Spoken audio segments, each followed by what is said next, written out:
Good morning. I would like to begin our board meeting this morning. He's here.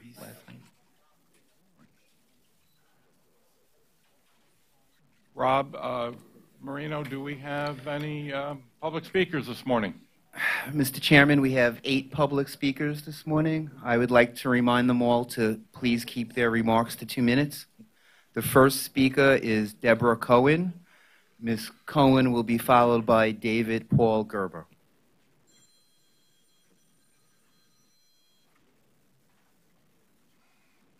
I am a commuter who uses the Staten Island Express bus system and strongly oppose the planned redesign. I would like to bring to your attention 2 overlooked issues. First, removing stops on Staten Island will endanger the lives of commuters. Staten Island is a borough where many streets simply have no sidewalks. In such areas, if a bus stop is removed, commuters will be forced to walk in the street against oncoming traffic to get to their new bus stop. The MTA and DOT have done no research into this issue when planning this redesign. I would like to remind all of you that as members of the Board of Directors of the MTA, you have a fiduciary duty to uphold the MTA's mission statement. That mission statement expressly directs you to safeguard the lives of the people you serve. If you approve this plan redesign without looking into this issue and researching it, you will be breaching your fiduciary duty. Second, the plan redesign inexplicably removes any route from the Father Capodanno Park and Ride to central Lower Manhattan. This change was only announced in late May after all of the open houses had been completed, so riders had no chance to voice their objection. It will have far-reaching negative impact and will disparately impact disabled riders in violation of the Americans with Disabilities Act. Commuters who currently use the park and ride to get to either Western or Central Lower Manhattan will be forced to drive to Highland Boulevard and search for parking on residential side streets that are already highly congested. It will increase traffic, chaos, and frustration, and many riders will simply give up and decide to take the free ferry where there is a parking lot, which will reduce MTA revenue. There is a simple solution to this problem, and it is to add back in a route from the Father Capodanno Park and Ride to Central Lower Manhattan along Church Street and Broadway, which was originally part of the planned redesign. Please fix this egregious error. Thank you for your time. Thank you, Ms. Cohen. The next speaker is David Paul Gerber. Mr. Gerber will be followed by Philippa Grisha. Good morning, Board. Prayers go out to Frank Sabano, the conductor who was viciously assaulted by a thug at Prospect Park Station. Right now to the bus action plan itself. The plan needs stringent enforcement of NYPD who refuses to cooperate. You don't have to go there to these locations. You simply go to Google Maps Street View, or you can go into DOT traffic cameras and see the offenders themselves, such as in Livingston Street in downtown Brooklyn, on St. Nicholas Avenue between 145th Street and 143rd Street in Upper Manhattan. Around the 43rd precinct, by the BX5 bus route, there are cars, personal NYPD personal cars, and other marked cars illegally taking up bus stops. The pervasive action, which is called placard abuse, and it's also a subject account on Twitter that I've also stated previously, shows that the abuse is so rampant, not just NYPD, but for all levels of government, from federal, city, and state. In fact, New York City DOT's traffic study of downtown Jamaica found that of the 175 legal parking spaces available for placard users, 800 were taken up instead illegally parked by placard holders. New York City Transit needs to implement the bus action plan, as NYPD does not help citizens in reporting 311 complaints. If you report a 311 of a vehicle with a placard illegally parked, NYPD files a false report, allegedly, and it's been documented numerous times on Twitter. If I myself have tried to work with a City Hall staff in the Bronx about the Marshall Parkway Greenway, and for years, and they say they'll take care of the problem has never been taken care of, how would New York City Transit be able to help the NYPD if the NYPD will not cooperate? Please think about that, Mr. Byford and Mr. Eric. Thank you very much. Thank you, Mr. Gerber. Philippa Grisafi to be followed by Jason Pinheiro. Good morning. Good morning. My name is Felipa Grisafi. I am a 20-year express bus rider. I have with me an online petition to stop the revisions of the express buses until more and better service is provided. I've garnered 1,017 signatures. You must return the 50% of bus routes you have eliminated for over 14,000 or 43% of island riders along the East Shore. This corridor has sustained 80% of all the cuts, or 4 or 5 buses were eliminated. Highland Boulevard currently serves 5 of the top 10 most ridden express bus routes. 1 has been completely eliminated. The 3 others have been merged. The only park and ride on the East Shore will only service 2 limited routes instead of the current 4 broader ones. Instead of increasing routes and service to the only East Shore park and ride we have, and our quickest way off of the island, 1 route has been eliminated and the other moved to the much heavily traveled Highland Boulevard. And unlike other boroughs, Staten Island does not have alternate parallel routes that can speed up travel time. There is no true express bus service on the entire East Shore. We have succeeded in creating shorter routes and quicker access off the island for the South, West, and North Shore riders, but punished the 43% of East Shore riders by doubling almost all of our commute times. We still have a 10-mile bus stop route with 22 stops. Half of our routes have been eliminated.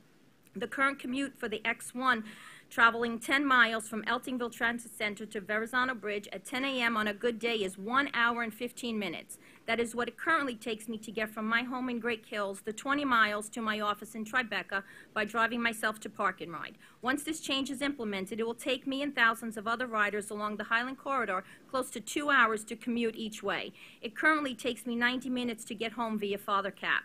These revisions are not improving quality of life for a large portion of the riders along the East Shore. I will not have that extra time with my family that you insist I am getting from these revisions. Instead, I, along with thousands of others, will be spending an additional 60 to 90 minutes a day on the bus, increasing my daily commute from 2.5 hours to almost 4. Can I continue? You must wrap up at this point, Ms. Grisafi. You must also first correct the major traffic issues that regularly plague us, easily adding 20 to 30 minutes along our commute. We ask that you extend the bus lanes on Staten Island on Highland Boulevard to Bay Terrace with the rollout. And please start taking steps to create a park and ride along the East Shore so that we can truly have express bus service on the East Shore and not bus service that is 3 stops from the Verrazano Bridge.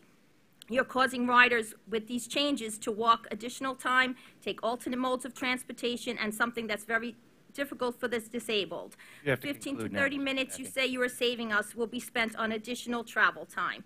Thank you for your time this morning. Thank you very much. Jason Pinero, to be followed by Maurice Lynch, and then Mr. Schroer.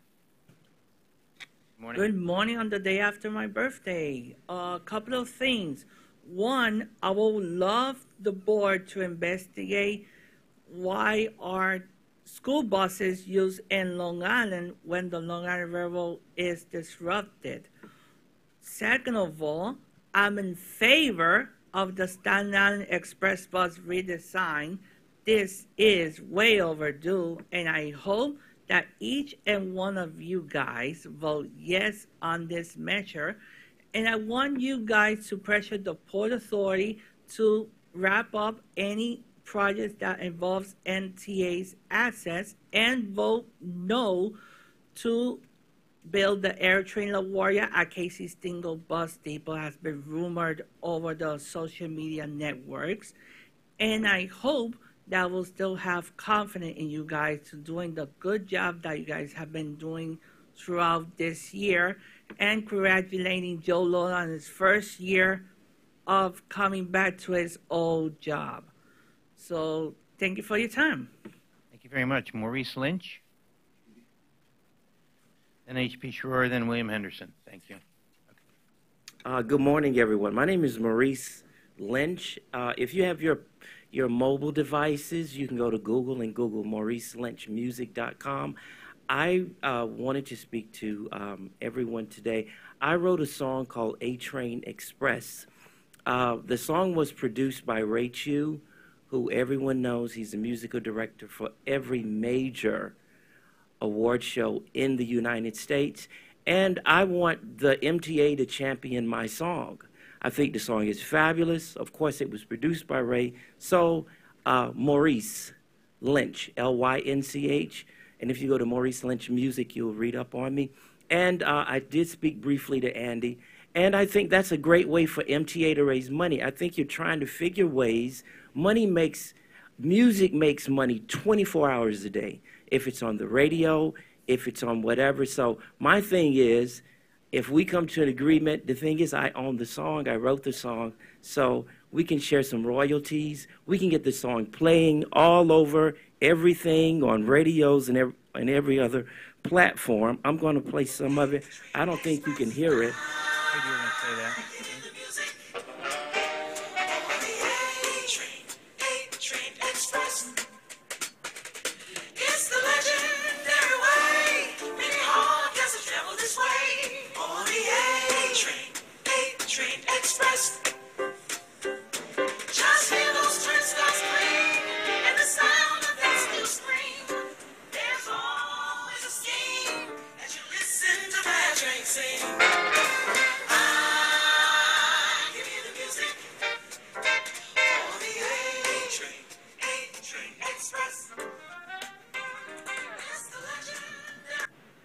And that's some of the song, and the song is called A Train Express. And what I want to do is to figure a ask way you to we wrap can up, use Mr. that Lynch. song Your time is up. in the city of New York for a promotion. And I think it's great. Thank you. Thank you very Thank you much. again. Sorry about that. Glad this is somebody else's problem now. Good morning. My name is H.P. Schroer, a veteran of World War II. When I first appeared before this committee, I was a lonely voice and asked you to give veterans the same discount as given to seniors. For the last 7 months, and after forming You and I Become We, a veteran advocacy group, others joined me. Despite our gaining supporters and creating a surge in the public's interest, you notified us in March no veterans discount would be allowed. The public is entitled to know how with a $19 billion budget and without making any analysis, you determined that you could not afford to give a discount.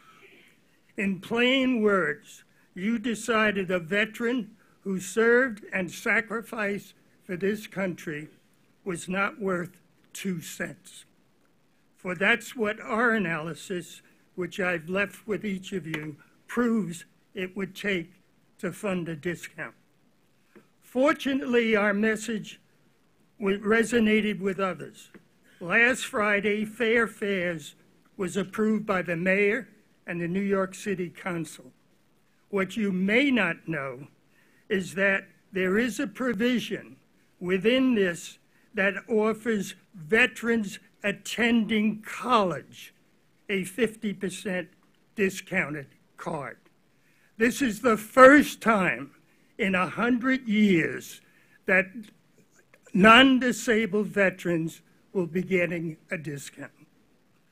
We congratulate all of those, Mr. Brown, his organization, who worked so hard in getting this provision passed. But there's more work to be done, because 95% of the veterans will not be eligible, and they lose the discount when they leave school. This is a nonpartisan issue. I ask you to recommend to the governor. He passed 2 bills languishing in the state legislature, S 2164 and A 1770. Each offers all veterans a 50% discount. Let's hope we don't have to wait another 100 years. Thanks, Thank Mr. you. Schroer. William Henderson, then Mary Parrison Lavelle, and then Omar Vera. Morning. Good morning. I'm here speaking on behalf of the New York City Transit Riders Council. I'm here to urge you to approve the Staten Island Express Bus redesign project. I want to emphasize the importance of the redesign as a first step in reimagining the city's overall bus network. We're all aware that increasing traffic and declining bus performance have led to lower ridership. Changes in the bus network to adapt to these new conditions are long overdue. Fortunately, NYC Transit recognized the need for change and embarked on a planning process with robust public involvement that developed an express bus plan to address today's realities. Previously, I've spoken to the elements of the redesign that provide for more effective and efficient bus service. I won't repeat these comments, but this redesign means that riders will spend less time waiting for delayed buses and spend less time on buses traveling between Staten Island and Manhattan. The alternatives to the redesign are unacceptable. Allowing existing service to deteriorate as traffic and changing development patterns take their toll only leaves a larger problem for the future. Halfway measures such as adjusting bus stops to reduce running time improve performance but would do little about the root causes of decline in efficiency and reliability of express bus service. Although this redesign can't be expected to satisfy every rider, the authors of the plan have solicited and taken into account input from many riders. It's now time for the good of the system to move forward with this redesign, understanding that adjustments can be made in response to unanticipated issues or changing conditions. From there, NYC Transit can advance its ambitious plans to bring the citywide bus network into the 21st century and to restore surface transportation as a vital part of the NYC transit system throughout our city. Thank you. Thank you very much. Mary Parison Lavelle, then Omar Vera, and then Max Scholl. Good morning. Good morning, everyone. My name is Mary Parison Lavelle. I'm the chair of Civics United for Railroad Environmental Solutions. President Eng, Tim Ellis has told you and elected officials that the reason the Long Island Railroad sold 4 old locomotives to the New York and Atlantic Railway for just a little over $45,000 was because New York and Atlantic exercised their right to buy them under the 1997 lease. Well, I'm here to tell you that this lease gave the MTA the right to disapprove the sale, and you can see that on page 3 of your handout. If anyone did not get a handout, I have extras here. And under Public Authorities Law 2897-7, the MTA board and the public are entitled to lawful sales process, a lawful sales process that requires proofs and justifications for a below fair market value sale like this one. Then the MTA board must make a written determination that there is no reasonable alternative. However, this board had many alternatives to the sale, which now promises grave, needless, long-term public harms. I ask you to block needless public harms from the sale by following through on the MTA's plan to replace all remaining 8 switcher locomotives New York and Atlantic uses with Tier 4 switcher locomotives, included the ones you sold. You already have enough in New York State appropriations to replace 5, with more funding to come. The MTA has indicated that it is prepared to call into question the business integrity of New York and Atlantic and whether it should be permitted to continue providing rail freight service over Long Island Railroad's network. Yet Long Island Railroad engineered a giveaway of 4 locomotives to New York and Atlantic Railway. To wrap up, Ms. Parris. Pending 6 years of funded state policy. And New York and Atlantic's tainted 2013 procurement resulted in 2 problematic Caterpillar Progress Rail Services green locomotives. Yet New York and Atlantic and Associates are still preferred and privileged in Long Island Railroad's 2018 RFP. And New York Atlantic Railroad's lobbyist, John Castellini, is still lobbying for green locomotive procurements. Harrison, you know we want to be fair to all the other speakers. Please continue. All right. I ask you to please condemn violations of public trust and public authorities law, and please insist on an open, fair procurement under state finance law for the cleanest Tier 4 locomotives. Thank you very much for your time. Thank you. Omar Vera and Max Scholl. And our final speaker is Vijay Dugal. Good morning, MTA Board, and welcome to the June edition of your board meeting, full board.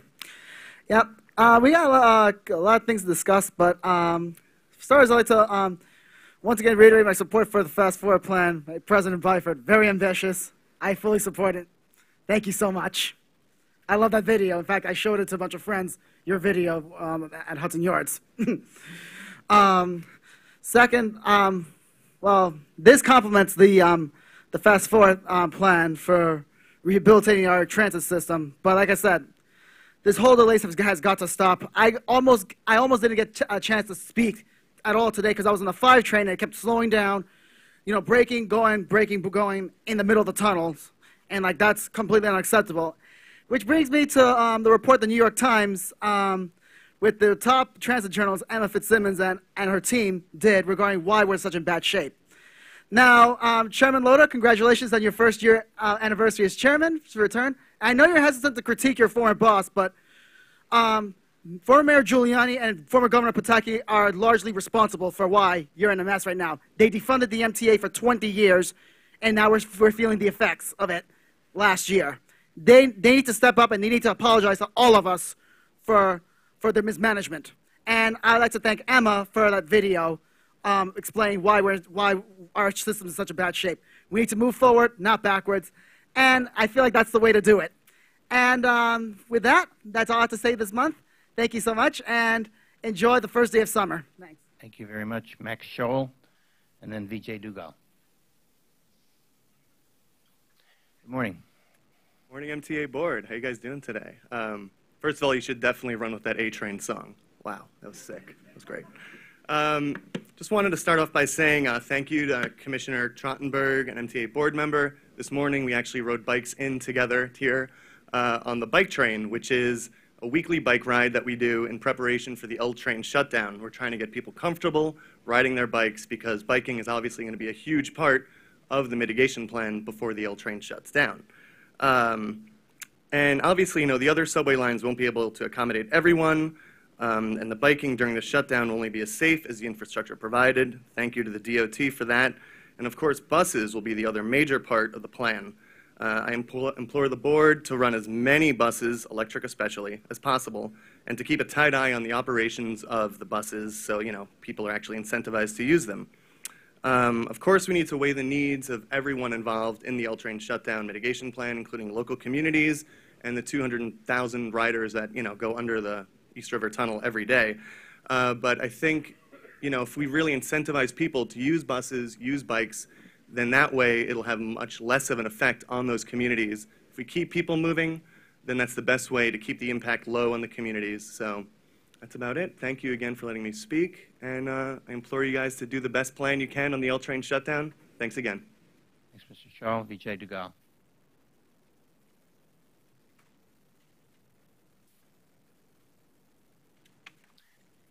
My name is Vijay Dugal. You probably remember me from last couple of meetings, 3 meetings. I had distributed a handout how to save the individual fallen into the train tracks.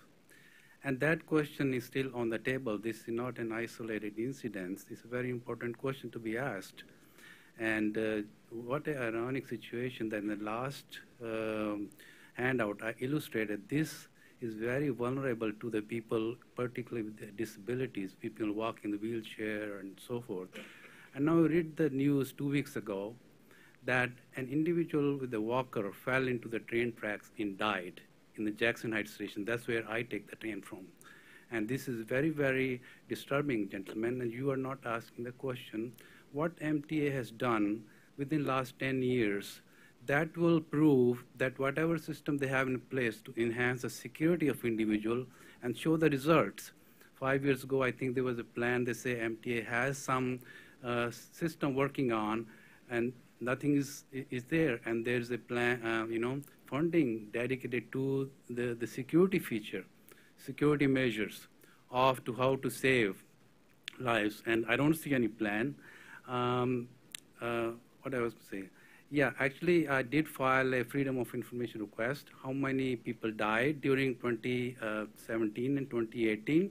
And, that is the first question you guys should be asking. Every month you stand on this meeting, 4 people more are dead. And you are not asking that question. Very disturbing. And I'm locating the family of the individual who died, and she will be here. And then you can answer me why that a person has to die, despite the fact that I illustrated that that individual could be saved. And it really barely costs nothing. And Mr. Lora, you promised that Andy will call me, never called me. He sent me a rejection letter. And I would like the opportunity to present to the board. That's all I'm asking. I'm asking the opportunity to make a presentation to the board that how the system works, and if there, I invite the engineers from the MTA, why the system will not work. I mean, there's reason to be skeptical, but there is reason not to be skeptical. Thank you for your time. Thank you, Mr. Dougal. That, Mr. Chairman, concludes the public comment. Thank you. This morning, I want to welcome everyone to our meeting. This morning, we're going to have two presentations. We're going to begin with a presentation from our working groups on procurement with Chuck Merdler, and then another one on how to contain construction costs. That'll be presented by Scott Reckler. Next month, we'll hear from Veronica Vanderpool on paratransit and Ira Greenberg on subway accessibility. I do want to mention that following each one of these presentations, we'll be allowed to ask questions of the board will be allowed to ask questions. And then following that, I'll have a statement about a couple of things that are in the news lately. In any event, so let's begin with Commissioner Merdler.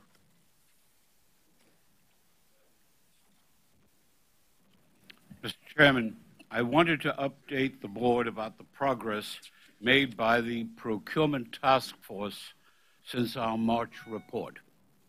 This task force is focused on simplifying, streamlining, and expediting the current procurement process, one of the key elements in the Agility and Accountability Foundation area in President Byford's Fast Forward Plan.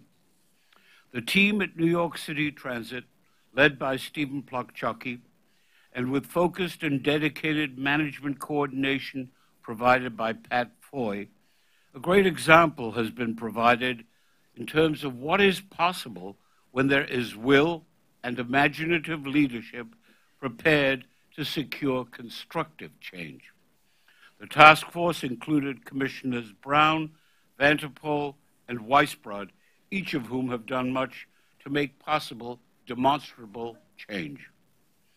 In March, we reported that this board management working group had developed a work plan with the goal of shortening the timeline for operating service contracts at New York City Transit by 165 days. This would reduce the overall process from 278 days to 113 days, and there may well be room for more. In the past few months, the team has refined and started implementing some of those initiatives to accelerate the procurement process. Right now, it is projected that approximately 146 of the 165-day reduction can be achieved without legislation or regulatory changes, when accompanied with minor investments in the relevant departments and subject to customary approval processes. In the following areas, reductions have already been achieved. Reduction in the time required for legal review of contract documents by introducing the ability to electronically transmit and mark up these documents. Reduction in the time for procurement to validate the price submissions in received bids, and processing the information into and through PeopleSoft, the operative computer program. Reduction in the time by streamlining the process of assigning MBWE goals and reviewing utilization plans. There are additional areas where we know there is an opportunity and have efforts underway. Reduction in the time for procurement to prepare bid documents, answer the questions of bidders, and develop staff summaries. Reduction in the time for risk management to assign insurance requirements and review insurance submittals. Reduction in the time to prepare biddable scopes of work by developing a pool of technical scope writers. Reduction in the time for the staff summary approval process by introducing an electronic routing and approval system.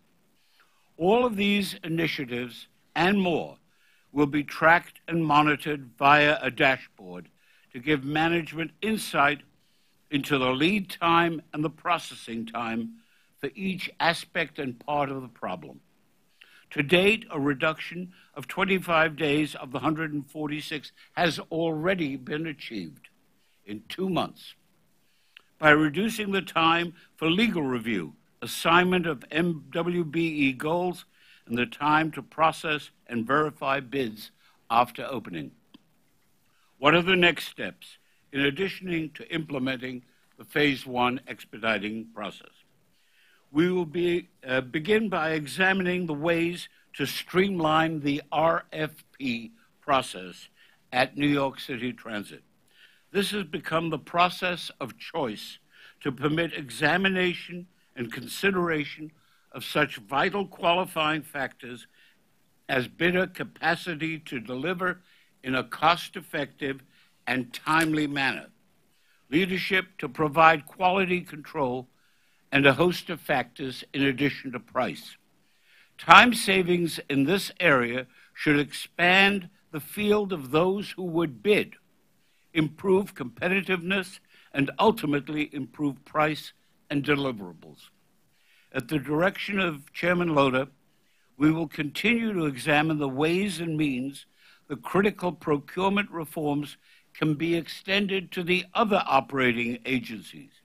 Indeed, I should add that Steve Plukchucky and his team have already begun the educational aspect of that critical process. Let me be clear. At the direction of the chair, we are serious about achieving construction change in the procurement process, and management and staff have demonstrated their commitment to that goal and their will to achieve it promptly, and I thank you. Thank you, Mr. Merdler. Are there any questions for Chuck? Yes. A question, but first a comment. Chuck was being overly modest in terms of his own role here.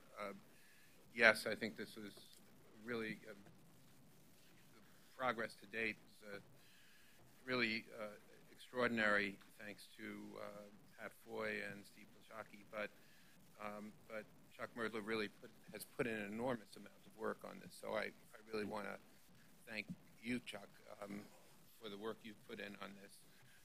I think, any of us who've been in government for any period of time recognize how frustrating the procurement process is generally.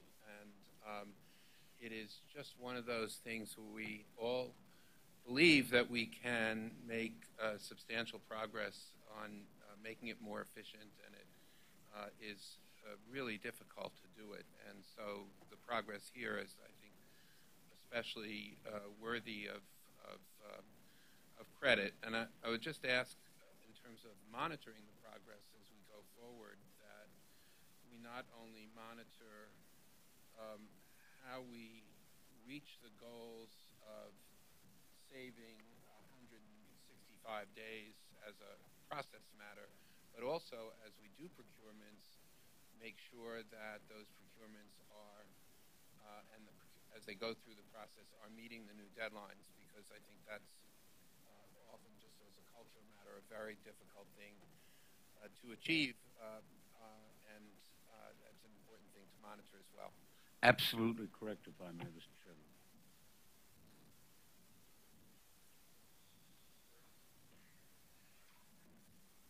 Mr. Chairman, I would also like to thank Mr. Merdler for his leadership on this issue. It's an outgrowth of his years of advocacy as a board member on these matters. Inevitably, the details are going to matter. So I'd be curious to know more about, for example, streamlining MWBE goal assignment and the utilization plan, how that takes place, how it unfolds, and how we achieve operating agency buy-in. Mr. Ferrer, the basic problem in many of these areas is how you move the paper and how you get things done that can be done more efficiently through the use of 21st century electronics and the like. And so the key is to get rid of the paper shuffling, to cut the time frames and say, get it done. And that's the thing we focused on day one. Now, Pat has been going through this process together with Stephen, and not only moving that, but moving the attendant pieces around it. Yeah, Vice Chairman, the point I'd want to add is this does not represent in any way a step back from the agency's MWE goals. We're committed to the governor's 30% goal. Michael Gardner is diligent and effective on every project, every procurement in terms of establishing goals. What we want to do, as Commissioner Moore would suggest, is just get it done quicker within the goals that the governor and the agency have set.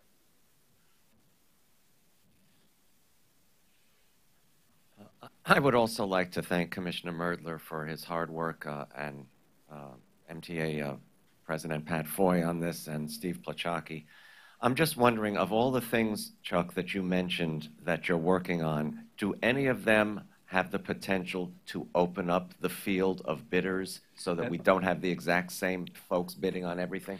That's a prime objective from my standpoint. People are dissuaded from bidding when they see the following facts. One, that the paper shuffling and the quantity of paper that they have to produce and attend to is so enormous that it in and of itself is a barrier. Secondly, when they see that the same people keep getting the contracts, they are equally discouraged. And lastly, and this is a critical fact, when they see a new change of attitude, and it is beginning to form, that people want to help, that people, I can tell you of instance after instance I have seen, where the people around Steve Plachocki's team go and answer the questions of prospective bidders before they bid so that they feel assured that they will get a fair shake. That's how you get competition, and that's what we're trying to achieve. I'd like to thank Commissioner Merdler for the work he's done and will continue to do in this area. I actually believe in coming back and seeing the sclerotic nature of our procurement process, where, you know, the bureaucracy and the time element involved was just unnecessary, and that this is going a long way towards eliminating that. So I want to thank Pat as well as Steve Plachocki for this effort. And I also want to see this move on to the railroads and to the bridges and tunnels, because I think it's very, very important that we become better at this and that we also engender more competition. Talking about competition, our next presentation is from Scott Reckler, who will talk about what we need to do on our large capital programs, as well as all of our contracts. Right. Thank you, Mr. Chairman, and thank you. Actually, a lot of the comments in our interim report dovetail well with the report on the procurement process. And I wanted to first thank the working group, Commissioner Schwartz, Paley, and Commissioner Trottenberg for the help and focus on this, and everyone in terms of the people at the MTA recognizing this is a priority. Clearly, Jano Lieber has played a key role, as is Zoe Davidson from his office, but most of the staff, not just within their office, but throughout the organization, have been engaged in trying to put forth some of these recommendations. I just want to take a step back before we delve into this and sort of highlight the importance of this, because, you know, President Byford came out with his Fast Forward book, which, by the way, I have a signed copy of too. Here, so prove it out. There we go. So I got it. And I'm a big believer that this is critical for us to be successful, as is the investments that we're making in our commuter rail. And you know, the key is, frankly, if we don't do it, my personal view is that we're at a tipping point. And if you look back in 1990, when New York City was facing high crime rates, people were afraid to be here. And I think that our transit crisis is not too different. You know, here's a Time magazine cover called The Rotting Apple. And they did a poll, and 60% of the people that were polled were planning on leaving New York City. And when I talk today to business leaders and people that work in the city, when they talk about their biggest challenge, it's commuting, it's congestion, it's being able to get to work on time, get the doctor's appointments on time, get to school on time. And so we're going to find ourselves at that same tipping point, that the very thing that has fueled the growth of our economy, which is people wanting to live here because of the quality of life, reversing itself if we don't solve this problem. And we're not going to solve this problem without money. We've all had this discussion. But we can't ask the public to give us money if we can't prove that we're going to spend that money wisely. So not only do we need to reinvest in our infrastructure, but we need to reinvent how we invest in our infrastructure and our system. And that's something that, as we've looked through this program and this task force over the last 6 months, we've been keenly focused on, particularly areas where the MTA can solve problems themselves. And that's the first phase, was focusing on the areas that are things that we have control over. And when you go back and look, there's no single factor or even a single person responsible for how broken the system is now. And no one can even defend the current system, and no one's happy about it. The contractors, the men and women that work at the MTA, men and women of labor, they're as frustrated as we are when we hear the different stories and different challenges that come forward. And everyone would like to see this system work more effectively and be in a situation where they can be more productive and use the system to help us get there as we go forward. And frankly, it's an accumulation of a lot of bad decisions and some well-intentioned decisions to create protections for the public that have ultimately ended up having a lot of challenges and made a very complicated system. So it's broken, and frankly, we've been our own worst enemy in terms of finding ways to do things more effectively. So what I'm going to try to do is go through 3 areas that we've identified as the problem, to be in a situation where we know we can find ways to deliver projects on time and on budget that we control, identify the problem, and then the recommendations that we're making to solve those problems. The 3 problems, just quickly to review, is our contracts. We have contracts that are unbalanced and not commercial, and very, very difficult to navigate. And so when we talk about competition, one reason you don't have competition is because we're asking people to sign on to contracts that, frankly, none of us in this room would want to sign on to the contracts that we're asking people to sign on to. The second, which I think we're all aware of, is we have this Byzantine bureaucracy of a lot of competing groups within the MTA that make it very difficult to get anything done. It's like, think about a maze and trying to work their way through the MTA in a process. And so we need to streamline that, and we need to have accountability in someone that makes a decision, and we'll talk about that. And the third is the project management, and that starts all the way back at when we actually begin scoping out the project. What is the cost going to be? What are the opportunities to value engineer it? And how we're going to ultimately implement it as efficiently and effectively as possible. So let me take each one of those points and move from there. So starting with the unbalanced contract. So as I said, fewer and fewer groups are willing to bid on MTA contracts because they are not commercial right now. If they do bid, they ultimately will put bids in, assuming the worst case scenario, assuming that some of the risks that aren't even their fault are going to be put on them, or they're going to have decisions made against them that are going to greatly increase the cost. So when you talk to the contractors that are in the field, they automatically put a factor, a safety net, on top of their bid. And it could be 25% or more. So if you went out and bid, you're adding 25% or more to that bid just to be able to deal with the risk adjustments and the challenges that exist within our contract. And even when you think about the contract, one thing that's amazing is what was news to me. Almost every agency within the MTA has different contracts, and some have multiple contracts themselves. So we're not even dealing with one standard contract as we go forward. So we have some suggestions in terms of fixing this. And the first thing that the team did was there was a task force that was set up and I think we had this discussion about in my last presentation, which is that the existing contract can't be just revised. You can't just keep skinning back the onion because the core itself is where it's rotting. And so the task force was set up to bring in people at the MTA as well as legal counsel that specializes in construction contracts, both commercial and public sector construction contracts, to figure out what is the right commercial contract. That if we were starting from scratch, what's the right amount of risk that should fall on the contractor, and what's the right amount of risk that should fall on the MTA itself, and try to come up with a standard contract that would make sense. And they've gone through this, and there's a series of elements. And the biggest element here is there's certain things that are risks that are clearly not in the contractor's fault. Like, for example, if we tell them that we're going to give them access to a track, if they don't have access to the track, they're now going to have that cost, which is really our fault. So if we allocate that risk appropriately, they'll be able to appropriately bid that, and we'll be accountable for having to do our part of that as one example in the mix here. So in going through this is about a 25-page memo of identifying proposed changes to a new contract. And what we would recommend as the next phase here is that a new contract is written that is a balanced commercial contract, that is user-friendly to the contractors that are out there, so we can bring more contractors in to bid, and that it becomes the standard contract throughout the entire organization so that everyone knows what they're working on and don't have to reinvent the wheel or relearn the terms of that contract. The second area that we have is the dispute mechanism, which is also in the contract.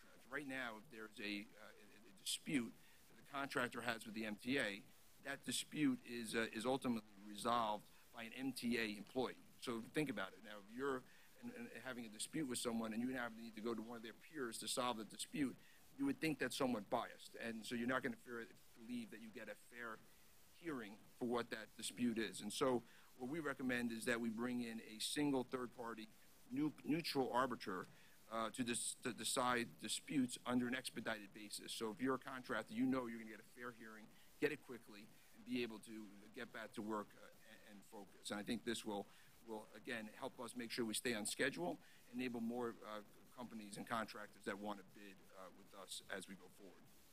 And the third fix that we're recommending, which is right now, if there's an issue in the dispute within a contract,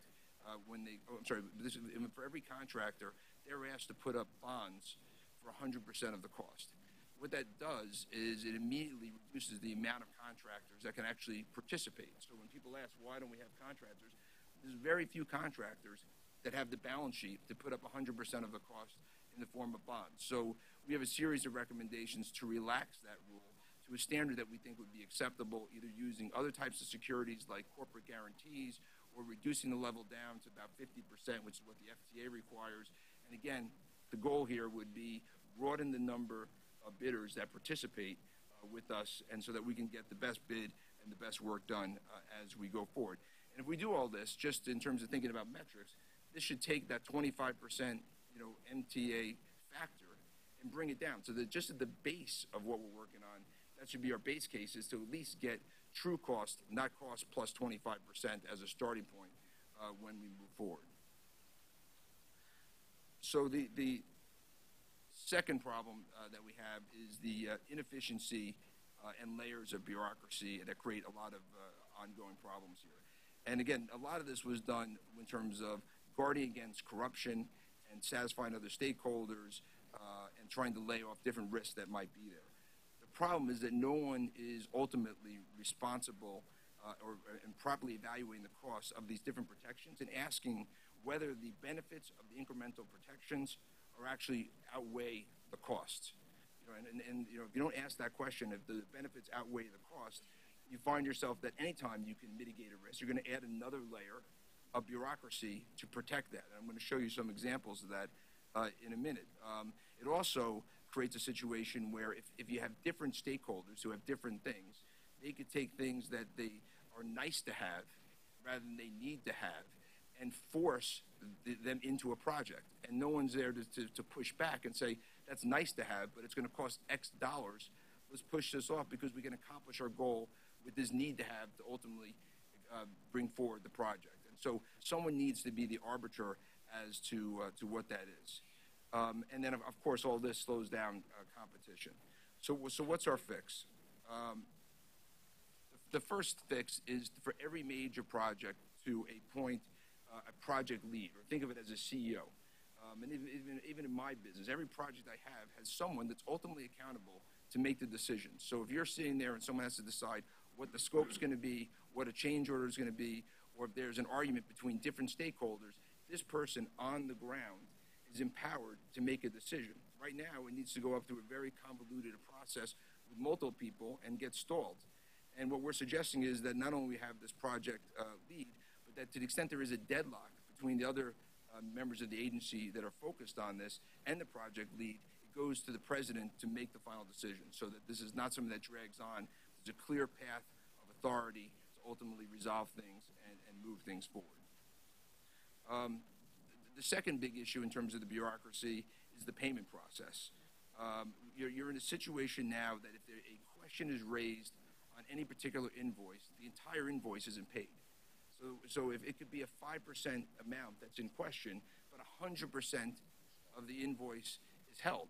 So again, think about now, if you're a contractor and you know that risks exist, you now need to carry, you're paying your people, you're paying for the supplies, you're paying the goods, and yet you're not getting paid anything. So what we're recommending is that you just hold back the portion that's in dispute and fund the balance of the payment so the contractors can continue to function and be working in that mix.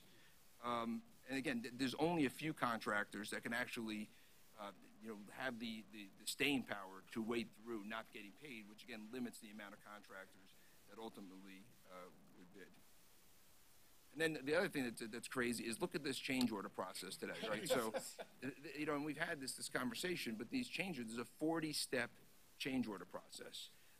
And that's something that if you're thinking about now as a contractor, you need to go through a change order and you have to wait for 40 steps. It could take 9 months to get a change order. To make matters worse, our contract dictates that they need to continue to do the work as originally planned prior to the change order getting approved. So we're now creating a duplication of work and frustration for the teams that are doing this because they know it's all going to be torn out at the end of the day. And so that's a major challenge that needs to be addressed. One of the things that we've been piloting is a situation in which we reduce the number of people that touch a change order from what is now 17 different people to just 4. And that should be able to reduce the timeline by 80%. And that's something we're piloting right now on East Side Access, and I think it's something that we should seek to implement as quickly as possible throughout the entire agency, that we can then streamline that. Also, I believe, at the end of the day, the project CEO could be someone that is responsible to making sure that it remains streamlined and that we're responsive when change orders come in and are commercial, are thoughtful about what needs to get done from point A to point B to deliver the best product for the public on time and on budget.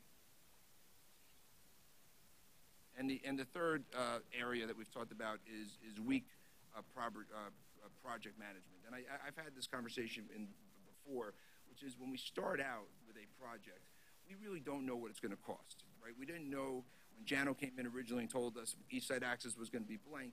You don't really know what East Side Access is going to cost till you go out into the marketplace and get some bids back from people.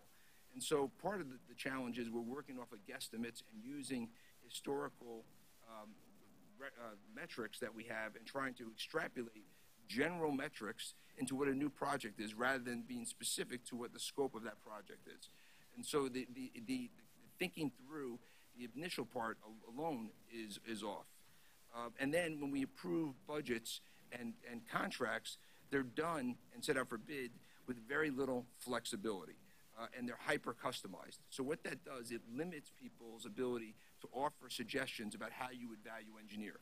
If you say you need exactly this, and it's got to be customized to this, and someone says, I could buy this off the shelf, but they don't have the opportunity to offer that proposal, then we're going to get stuck with the highest priced item without taking the benefit of the innovation of our contractors as we move forward. So 3 recommendations on this front. The first is as we go through the early projects, let's not get focused on a price until we're ready and have a good sense of what that scope is going to ultimately be. Give the project planners the opportunity to value engineer, talk to our consultants, maybe go out for requests for information, requests for ideas, and then take the benefit of those ideas into creating the scope. The other reason that's critical is that once you really know what it's going to cost, you may say, you know what, I didn't really want to spend $2 billion on this project. I want to spend $1.5 billion on this project, which then drives everyone back to the drawing board before we begin the project to really think about, should we modify the scope? What else can we value engineer to get it done at the $1.5 billion, not the $2 billion as an example?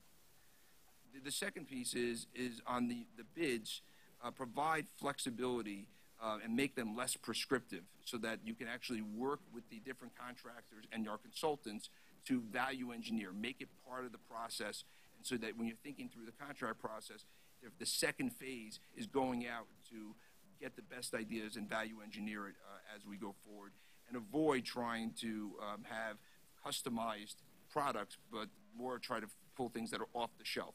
Not only does that make sense day one in terms of the cost, but it makes sense on an operating basis, because if something's off the shelf, if it's broken, you can then take it off the shelf again and fix it versus having to rebuild it in a customized fashion. And then the third thing is after the bidding, we have consultants and project management teams and design consultants that are paid by the hour regardless of what their performance are. So sometimes we end up paying them to even fix their own mistakes. And so I think as part of this, we need to modify our contracts so they can be performance-based, so that we compensate people when they save us money, and we actually penalize people when they cost us money. And that performance-based contracts with our consultants and our contractors, if they're done correctly, can be means that are very productive. And they're not that different than we think about the design-build concept, right? It's negotiating that contract up front, transferring some of the appropriate risk, but giving people the benefit, but also they have skin in the game if it goes the wrong way. So those are the three main elements that we've identified that we believe we can change today. Beyond that, and for the next phase, there are elements here that we have identified that we need outside external support with. And we want to do more work in understanding what are some of the state laws that are out there and regulations that may require us to go get some legislative changes and be in a situation that next year we could pursue some of those changes, as well as sit down with organized labor to think about how can we work together to be as productive and efficient as possible in the grander scheme of changing everything that we're changing here as we go forward. So just in conclusion, and it's been said here before, these are all good ideas. But when I went back and the working group went back and looked, there were reports done in 2008, there were reports done in 2011, and a lot of these ideas were raised at that point. And so it's going to take a change in culture to actually make this implemented, and it's going to also be upon account. We need to be accountable to hold our team accountable for performing and evaluating metrics. And we should be looking at what are the metrics, how many different contractors are bidding on projects today versus what was happening before. On the projects that are going underway, are we cutting down the change order time and measuring these things? Because you're not going to be able to have a final outcome of where this is working for many years, because projects take multiple years to get done. But there are interim report cards that we should be developing and that we're going to be working on in this working group that we all can be looking at to see if we're being more efficient and more user-friendly and getting the best product for the public as we go forward. I have a different degree of confidence now than maybe in 08 and 11, because we have leadership that believes in this. Whether it's Pat or Andy or Phil or Kathy, they're all through the whole place. We have new leadership that want to be change agents, and I encourage you, Mr. Chairman, to encourage them to embrace this. And I would even suggest that perhaps that each group within the agency appoint someone, a senior executive, to be part of JANO's working group with us, so that everyone owns these changes and implements them in a consistent basis throughout the organization. And I end my report there. Scott, thank you. I agree with you, and I think the most important part of this change in this strategy is changing the culture. You can have the greatest strategy in the world, but if your culture doesn't change, nothing's going to change with it. And I think that's the process that we're going down the path on some of our existing contracts, existing projects, and our newer projects to make them more efficient and more effective. And I want people here not to be afraid of change, which I think is a key element in almost every governmental entity.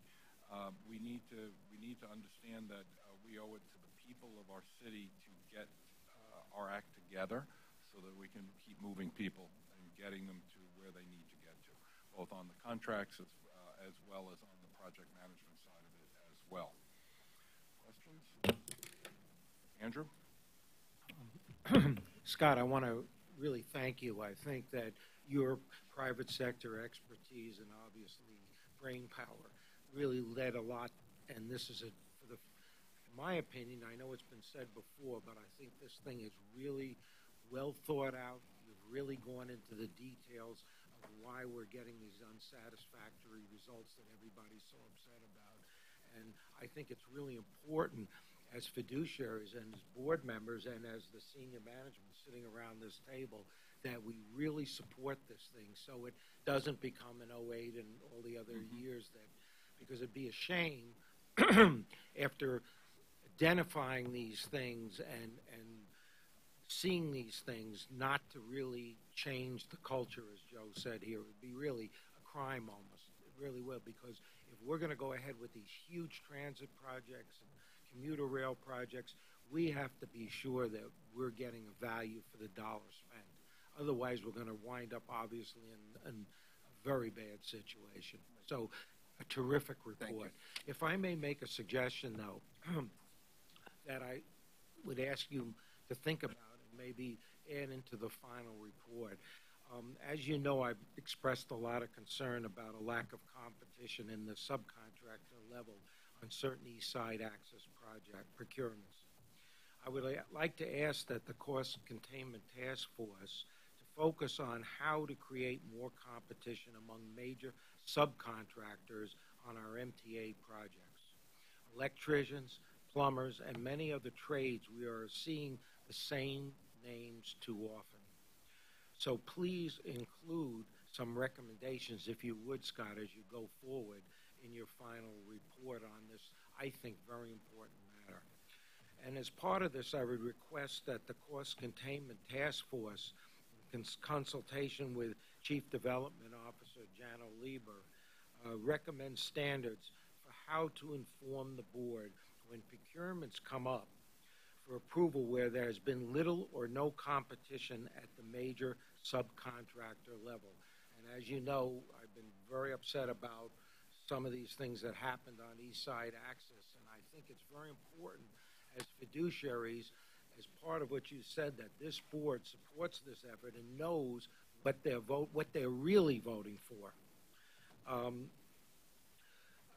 And as I've said more than once, the board needs this information in evaluating a supposedly competitive procurement. So upon consideration, I think that this would be a much more effective way than asking the Inspector General to come in here now and review the past history. I think it's going to tie up Jano's people. He's got limited resources, a lot of work. I think it's going to take efforts away from what you're trying to do. So I would like to hold the Inspector General on past history in abeyance. And if this thing goes forward the way you've shown, Scott, I think this is much more important right now to focus on this, and we need to support you. And just before I conclude, I mean, I think, I don't know if everybody saw this New York Post article last Sunday, and personally, I think this is really an affront to the fiduciaries on this board, that one of our major contractors in this East Side Access, which has been far from a successful venture for the MTA, has a situation like this happening. And I would ask Joe to do whatever we can to be sure that this thing is handled, because as personally as somebody that voted for this contract, voted for a lot of these contracts on East Side, and to have this here come out, I think it's just sticking a finger right in our face. And it's stupid, and it's something the MTA should not stand for. Thanks. And thanks, Scott, for a great job. No, thank you. And just two quick responses. I appreciate, your confidence and shifting that focus to the working group, and we will definitely make it a priority to understand the subcontractors. And I think some of the things that I reviewed relative to the structural elements of how the contract's so unbalanced and so non-commercial, et cetera, will naturally open up the field of plays for more contractors to participate. So we'll definitely make that a priority. And the second point I want to make, I don't want to not understate this, is that what I've also seen is the team here at the MTA, when they've seen a path forward that shows that it's going to be more efficient and more productive, there's a groundswell of people that want the change. This has been frustrating for so many because everyone's handcuffed by all these, these rules and Byzantine contracts and bureaucratic procedures that ultimately, if they were relieved, could do a better job, and they want to do a better job. So it gives me a sense of encouragement. Regarding the article that was in the New York Times regarding a former president of MTACC. Post, I said? What did I say? Times. I have the Times on my mind. I don't know what it is. Yeah, fine. Upon finding out of his appointment to the board of Tutor Perini, I had asked General Counsel to inform him immediately of what his requirements are under state law. We will continue to monitor that to make sure, as well as the company also understands what its responsibilities are. But in the lifetime ban that he has on anything that he's worked on, and the 2-year ban on all other issues at the MTA that he will have there, and we will pursue that diligently. I received a letter from Dr. Herodiciano assuring me that he will live up to his obligations. I'll be happy to share that with the board.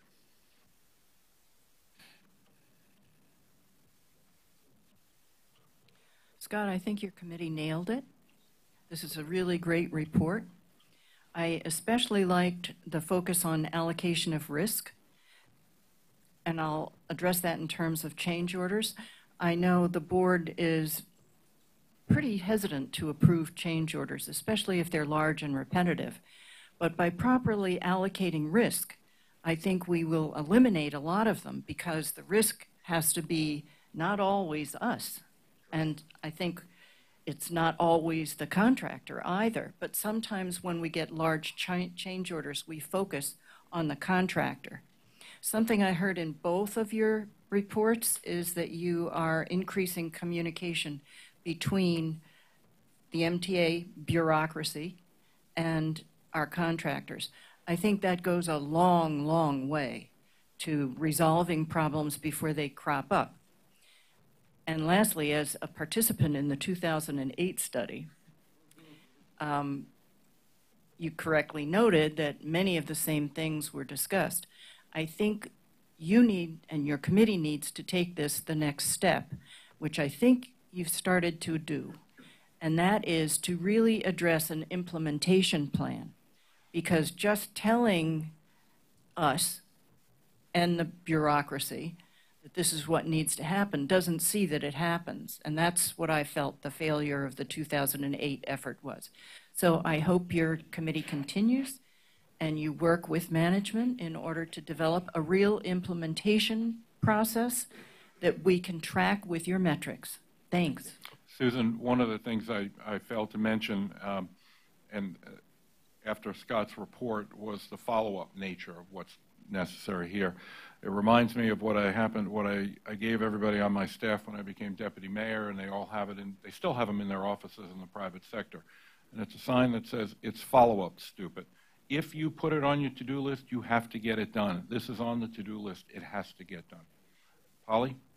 I too want to compliment Scott and Chuck. I do think they hit a lot of the key problems. And look, not surprisingly, I run a transportation agency too, an order of magnitude smaller than the mighty MTA, but we have a lot of the same challenges. And, you know, for me, I'm very excited to sort of see how the MTA can tackle some of these things, because I think there'll be lessons learned for us, particularly the idea of a CEO for a project. That is a big piece of culture change, to have someone empowered enough to be able to tell all the other important people in an agency, nope, we're not making any more changes at this point, to give them more authority to deal with change orders. I would say Carl and I were just sort of saying to each other, in the city context, that proves enormously challenging. And I think if you can do it, you will save a lot of money and a lot of time. So thank you both, I think, for great work. I'm excited to continue to be a part of it. I just have to digress for 1 second, because the issue of NYPD enforcement of the bus lanes came up. And I do want to just sort of digress for a minute to once again say, always can do better, but the NYPD really is making an effort on the bus lanes. They announced last month a big crackdown. Their enforcement numbers are way up. More to do, but I think they've obviously heard a lot of the concerns and really are trying to put some focus and personnel into it. So I hope we'll continue to encourage them. Thank you, Mr. Chairman. I just want to do a shout out first to Jano and his team. They did yeoman's work. When we started out under Scott's leadership, we said we weren't going to tweak the process. We were going to blow it up and start from the ground up. And with his assistance and a lot of other people's assistance, they did that, and working right up to the last minute, including this past weekend, and working on Father's Day. So I just want to, I think on behalf of all the committee, thank Jano and Zoe and everybody that's been involved with this process, because it was very complicated and granular, and it took a lot of effort and time to kind of dig through all these things to come up with the recommendations that Scott put forward today. The other thing I just want to mention, I've said this in the past, and Joe, I have all the confidence in terms of the execution and follow-up, which is key to getting these recommendations implemented. But I would also ask that the recommendations of all the 4 task forces be included and adopted in the upcoming budget that is going to be before us, because I want to see these recommendations institutionalized. It's one thing just to kind of implement them or say we're implementing them, but the budget's not just a fiscal plan, but it's also a policy document. And it clearly spells out what the mission is and what the priorities are for this agency. So I'm looking forward to and asking that the recommendations of all 4 working groups, that whatever this board deems that should be implemented going forward with your leadership, that they all be included in the budget that's presented to this board for adoption later this year. Thank you. One thing that I was not mentioned is that, you know, one of the things that happens when you look at this and put it in the budget, the sooner we enter into a contract, the sooner we spend money. So the implications are it's not always savings. It could be speeding up. Or, you know, obviously everything here has to deal with speed, and with speed means that we will be, you know, the need for cash and the need for the funding actually enhances itself. But the better product, the end of the day, getting online faster, anything will be well worth it. Yeah, and I just want to make sure that when we talk about culture change, the culture isn't going to be to ignore something anymore. Right. The culture change is going to be you're in violation, right, of a policy if you're not implementing it. And that's going to be part of the big culture shift. And that's why I think it's important that everyone's recommendations that this board supports are part of the budget document that we approved at the end of the year for 19. Thank you. Benny? So, great presentation, Scott. In the presentation, you referenced working with organized labor, and I assume that to mean working with organized labor hired by the contractors, which is a key component. So what my suggestion would be is to include in working with organized labor, working with organized labor within, and perhaps creating some competition from our own family. I think that's an important piece. We do railroad work. We do a lot of the construction that's needed, but not on such a grand scale. Maybe by working with labor internally, we could create some internal competitive competition for the work itself, because we're working side by side with the same vendors. We're working with the same contractors repeatedly. They're becoming part of the railroad family in a sense. So I think we should also gear towards looking within with our own management teams and our own departments, determine what we may be able to do, you know, to put... Suggestion. We'll definitely include that in the next phase. Thank you. Thank you. Jamie? As everyone else has said, for both of these working groups, thank you so much. If we can effectuate these changes, I certainly think they'll be the most impactful things, positively impactful things that this board has done in my tenure here. Really great. 2 relatively minor suggestions. I have the luxury of not having gone through all the hard work that you guys did and then sitting here making suggestions. It's kind of like the same thing as parenting, I suppose. One suggestion that has worked very well in my industry has a lot of parallels. If you come out with a model contract, as I suspect you will, that is much better, it may make sense to look at high dollar contracts that were already entered into and to offer the contractors the opportunity to recast their price if they're afforded the opportunity to get onto the new paper. That can be very impactful. And secondarily, on the way we pay, what's been very effective in dealing with government in my industry is if you afford the bidders the opportunity to cast on their pricing a quarterly or monthly management or some kind of fee that always gets paid unless the contract gets terminated, and then the fee for the actual work, which can work in the context of New York State law, I know. So they know they have cash flow, and we're not feeling pressure to partial pay contracts, which can create other legal problems if we haven't received the work. So two very minor suggestions, but wow, for both of you guys, thank you, and those groups, thank you so much. It's really great work. Well, thank you. Thanks both Chuck and Scott. That were really, we made a lot of progress here. And I also want to thank Jano and Steve Plachocki for their involvement. Jano's really made some changes over in East Side Access. Some of the problems we hear about, it was referenced here, about some of the reason for additional work orders or even additional costs and all these things is that we don't know the condition of the stations or some of the facilities we have when we do contract. And I see there's an effort going to be made to try and do that. I think that should be emphasized, especially coming up with the next capital program. You know, we could avoid cost overruns. That certainly, whether we have a contingency or not, or maybe a lower contingency on some projects.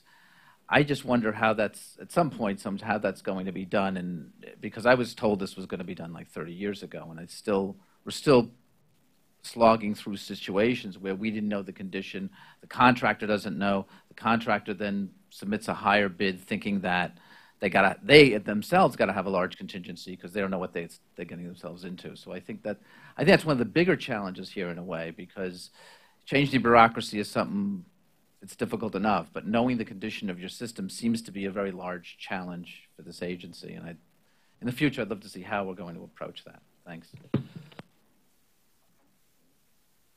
Neil? Thank you. Of course, the thank yous. Well done. Very impressive reports. First time I actually have had our colleagues present to us, and clearly the work that the staff has done to support you gentlemen has been fantastic, so thank you. This is definitely a professional, private sector quality presentation. I feel like I'm sitting in one of my own colleagues' presentations from my day job, so thank you for that. And it was a very positive report, particularly Scott's. Yours was all about the positive incentives, the carrots, if you will, for what we could provide to our partners.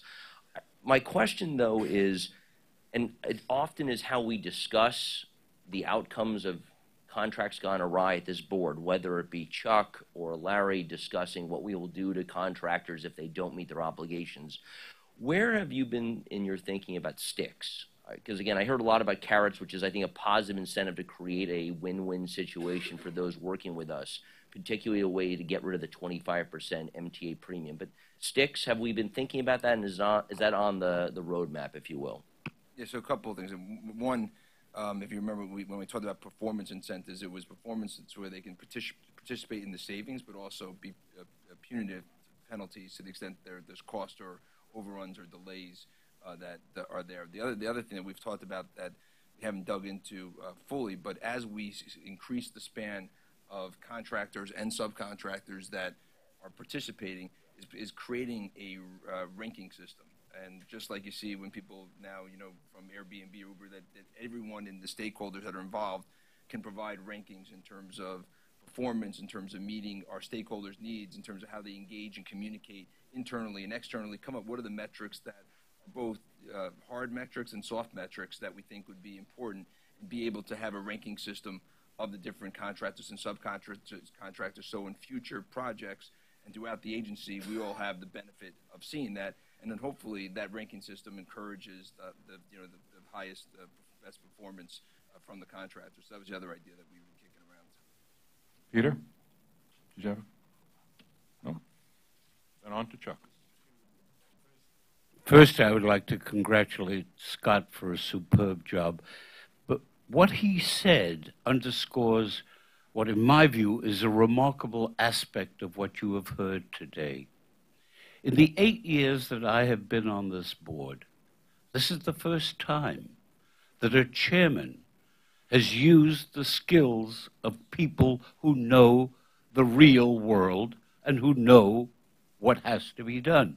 Scott Reckler is one of the preeminent developers in the New York area, and one who has a heart as well as a mind and ability.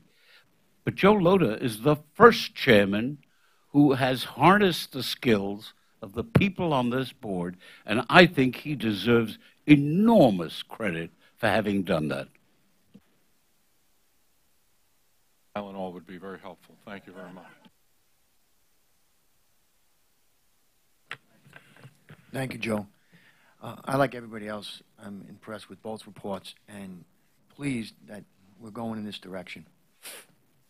Scott said in the beginning of his report that we have to be careful about an approaching tipping point. I think that's something that we have to continually remind ourselves of. We don't want to be in a place where the failure of our transportation system impacts our ability to be the preeminent metropolitan area in the country. And I think it's clear that it could impact us in exactly that way if we don't do the right thing over the next decade. Bureaucracies form not as an event, but as a process over a period of time. This is no different. When I hear the report and I think about all the people that I've come in contact with at MTA, it leads me to want to make the following comments. One, I am continually impressed with the quality of the people that work here. I am continually impressed with the fact that despite the bureaucracy and the challenges of lack of funding and dealing with an antiquated system, despite the fact that the amount of riders over the last 20 years has increased so dramatically, that they find a way to get most everything right, not most everything wrong. Despite their Herculean efforts, we've gotten to the point that we're in. And when we talk about the kind of changes that we have to make to modernize the system, to streamline the system, and to make it better, I want to be clear that I don't think anybody on this board means that in a way to diminish the work of the people that are here. It's my experience that the people that are here want to modernize, want to change, want to make the system better. And I think it's up to us as leaders to give them solutions and to force the implementation of solutions and to change culture. That's why I think, Joe, it's so important that you're taking the direction you're taking and that you're trying to unlock the value of some of the people that are on this board. So I'm very, very impressed and very, very encouraged by everything that I hear today. And I'm hopeful that we can begin to change this bureaucracy. And the last comment I would make is that changing bureaucracies is not an event either. It's a process. And hopefully, in the process of changing this bureaucracy, we'll get it right, and we'll make sure that we continue to recognize the people that work at MTA are rewarded for the high-quality work that they do. So thank you, Scott. Thank you, Chuck. And thank you to everybody involved in the process. Thank you, Peter. Change is, someone told me a long time ago, change is the only constant. But what they fail to say in that process is the fear that people have in change. And we have to work on that, dealing with that fear. Once we can alleviate or eliminate or mitigate, whatever the right word is, the fear, I think you'll see a lot of progress come from that. And that's what we need to do, working with our unions at every level here. So much of this organization is represented. And we need to work with the leadership and all of the unions to understand that at the end of the day, it'll be a better day. And I think it's important that we begin that process because it is a process. It's not a big bang where all of a sudden one day it just changes. But every day, incrementally getting closer and closer to the goal. And then changing it again once we get there. Thank you, Mr. Chairman. I also wanted to give my thanks to the two chairs for the working group's outstanding work. When I worked here 20 years ago, I was part of a group that was called Cost and Schedule, so I'm glad to see that's coming back.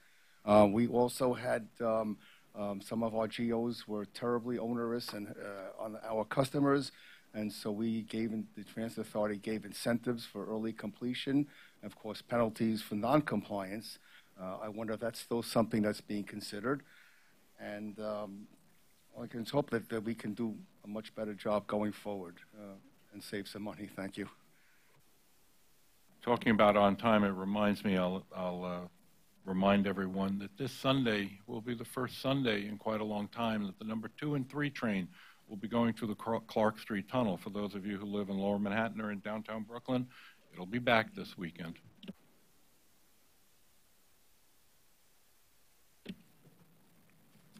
Okay, thank you very much, and thank you again, Chuck and Scott, for your presentations. Very, very well done. Now, I'd like to take a moment first to congratulate everyone who worked so hard and so long to make fair fares a budgetary reality in New York City. I want to give a special thanks to our colleague, an MTA board member, David Jones, who is president of the Community Service Society, who championed this cause right from the very, very beginning. Fair fares, which, as I've said before, is not going to have a financial impact on the MTA, but it's a great way, absolutely great way to help New Yorkers who are the most vulnerable. We are working with New York City on its implementation. We will continue to work with New York City and how they distribute the appropriate Metro cards. Next, I'd like to say a few words about my friend Steve Morello, who miraculously left the room. Where'd he go? He's over there in the corner. He's already moving away, for thanking us for this is his last board meeting. Steve is retiring at the end of this month. Still on schedule, is it? Okay, right. At the end of this month, after being 6 years here as counselor to the chair, and after a long and storied career in state and city government, where he served as spokesperson, starting with Governor Hugh Carey and 2 other subsequent governors, and also served 2 mayors. His wisdom, counsel, his sense of humor, his friendship to me has been invaluable, and I can go on and on and on about his many contributions. But as he normally sits over here, the thing I would fear the most is, hey, Lodi, your 2 minutes are up. And I hear a buzzer. And so, on behalf of everyone at the MTA, Steve, I'd like to simply thank you and sincerely thank you for your service. You are going to be missed, and we will be calling on you quite frequently in your retirement.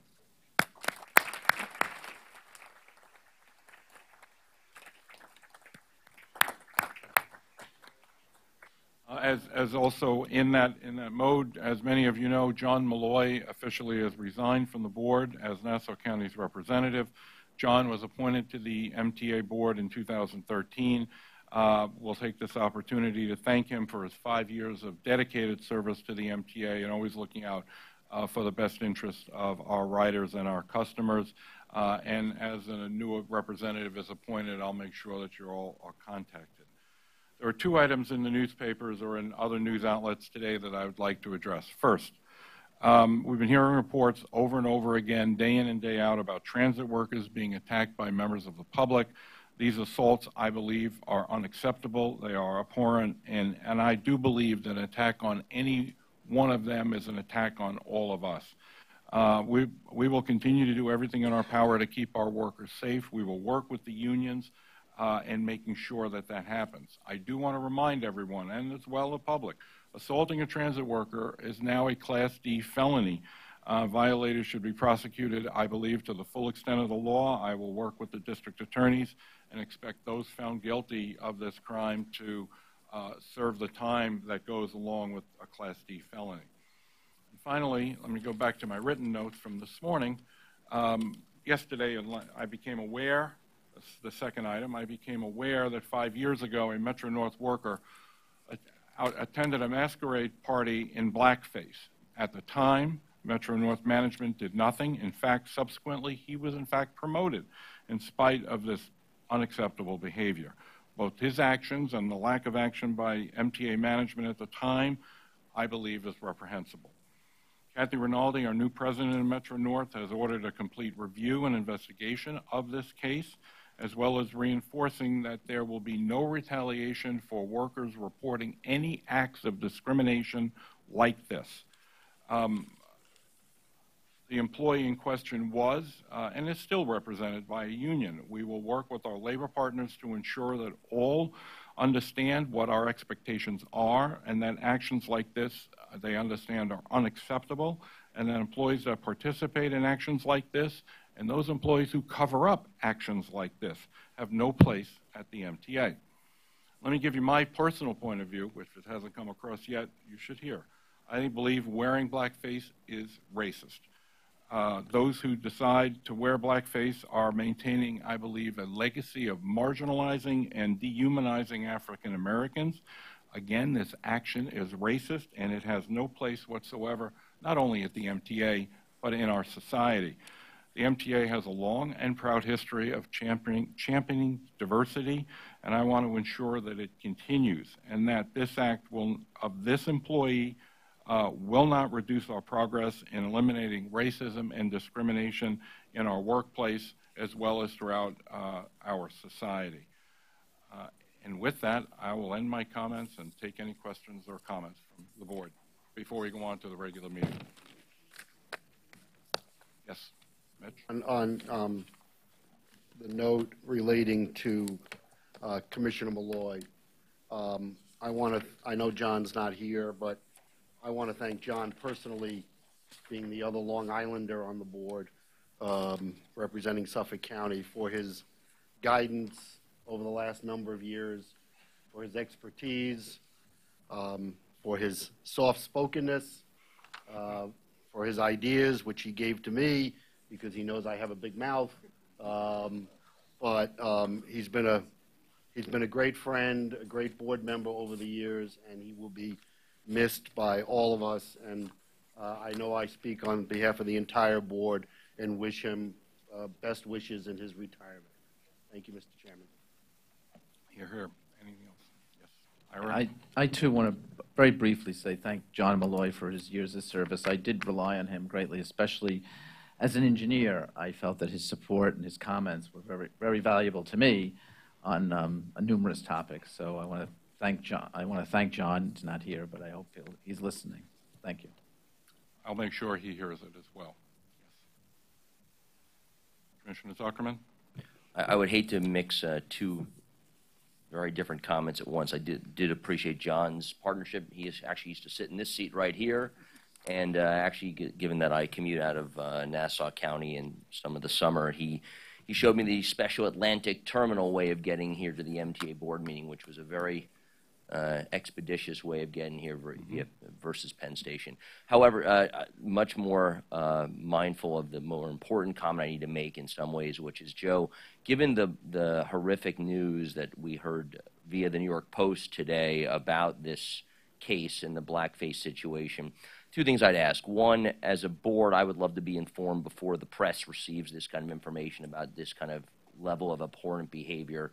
And secondly, more importantly, while John was the chair of our diversity committee, and therefore we do not have a chair right now, I would very much like to ask that this topic be remanded to that committee to understand what we're going to do across the entire agency in terms of tolerance levels and behavioral modifications and or consequences for this kind of behavior, and how we're communicating that across by represented and non-represented staff. It is too important of a situation to have heard it through the news, nor is it, and it is too important to not see a conversation about what we're going to do about it. And it's great we're going to do it with Metro North. I want to see it across the entire agency.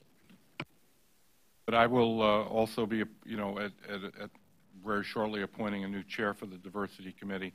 And I apologize for the, I've been trying to get as much information to the board as possible in articles.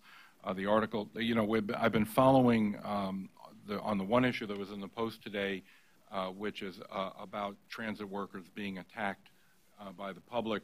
That's been an ongoing issue that's on out there, but it's gotten to a point where what happened yesterday and the involvement with the union now asking for cameras, it's become a point. And I recall this happened 5 years ago as well. This has gone in a cycle, and it's going in the wrong direction. So. And I will make sure that we are able to get information to the board quite quickly. Regarding the Metro North situation, yes, I agree with you. I found out about it yesterday. Should have informed you immediately, and I apologize. I know on each one of your desks is a copy of the email that Kathy sent out to all of the members of Metro North. I'll make sure that simultaneously with the employees get it, the board members get it as well. Larry?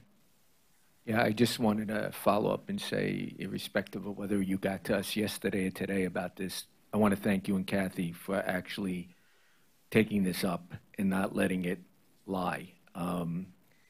That goes very far in that I really do believe that this board and this agency has to have a zero tolerance policy when it comes to whether it's this or any other kind of anti-whatever, whether it's sexism, sexual harassment, or any other kinds of acts of bias.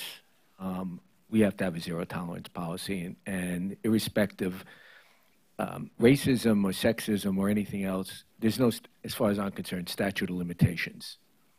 Wrong is wrong, and the fact that you and Kathy jumped on it right away and are taking action, corrective action, is, I just want to say thank you. It's greatly appreciated, and I think that's got to be our standard operating procedure, regardless of the incident that occurs in this agency. Thank you. The despicable behavior that you mentioned came to the awareness of the committee late last night or early this morning, and I've heard from nearly every member of Metro North Committee. We are uniform in the distress we feel that someone working for Metro North behaved in that manner.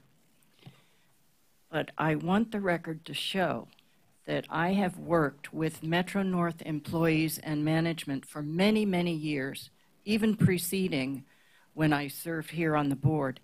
And that behavior does not represent anything I have seen in the employees and management of Metro North ever.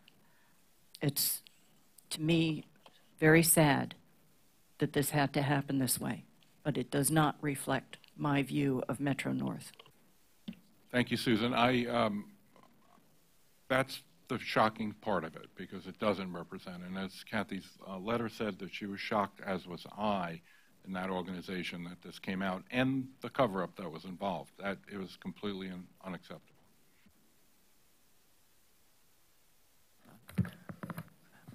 I wanted to say a few words about your comments about the rising attack on transit workers. This is really an intolerable situation. These folks are out there serving the public every day, and I think we ought to have a program where you can report attacks on transit personnel. And maybe there ought to be car cards to that effect or something, because, you know, they're out there every day for us, and it's just ridiculous that somebody should do what happened on the Q train, for instance, yesterday. It's intolerable, and we shouldn't allow it. We will, and we will work with the in this particular case, because of where it happened, but work with the UFT on a program both for reporting on the part of employees and the public as well. Yes.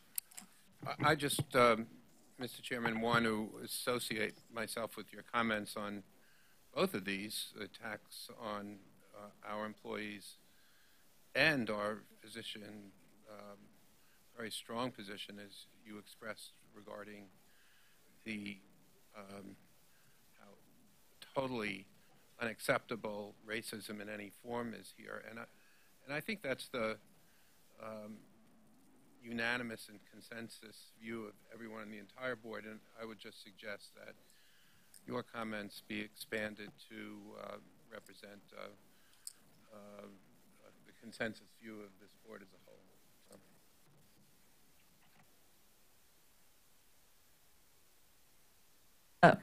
We've spent a good deal of time talking about the actions of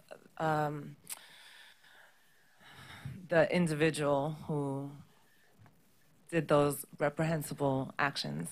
But I want to just spend a moment to say that those employees who are brave enough and bold enough to bring this to the attention of their peers, their supervisors, and the larger management structure should always feel that they can do that. And I don't know how, if these individuals felt that they were supported. I know that this is a key priority of Kathy as well, and I'm sure of the chairman, to make sure that employees always feel that they have the support. But I want to impress that I think that I also agree that that should be a priority. We can never have our employees feel as though they have brought an action on any action, or I'm sorry, of any nature to our attention, and it is not properly addressed, and they do not feel properly supported. And I just wanted to take a moment to highlight that in particular.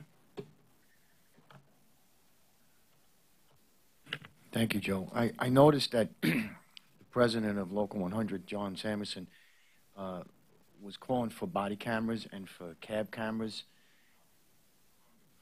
Butano was calling for body cameras and/or cameras on the in the cabs. Unfortunately, the cameras in the cabs are not going to capture everything as much as, but we'll work with them. Do we think cameras present some kind of a solution to this? As a deterrent and as a tool to catch people afterwards? I think it would be it can be a deterrent. It would be a deterrent if we properly tell the world that they're carrying cameras so that somebody doesn't turn around and hit one of our workers, and it will allow for the proper enforcement and prosecution of those because we'll have their picture. I think it goes a long way. I mean, unions have changed their approach towards cameras over the last couple of years because I think they've come to understand it will help them more than it will hurt them, and I think that's an important part of it. I mean, we've seen that with here in New York City with the PBA and with other police departments around the country. They're now encouraging their officers to wear cameras. So I think the same thing would happen here. A solution that's worked in the hotel industry has been the implementation of a panic button type of device that's geared to immediately alert the right people in a hotel if an event takes place in a guest room or something like that. Right. I'm wondering if, and they're not expensive, by the way, and I'm wondering if some such sort of device could be provided to MTA employees. Again, I think it serves two purposes. One, it's a deterrent when people know that there's a device that can be activated to instantly bring the authorities to a location. And two, I think it gives a high level of certainty that we're going to catch offenders. So I would recommend that you at least take a look at that because it's cost effective.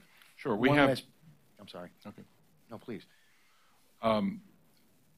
In addition to some of the things we did yesterday, calls were made to the NYPD and how important it is to have uniform presence down there. We realize it's, there are only so many officers, but and there are so many stations.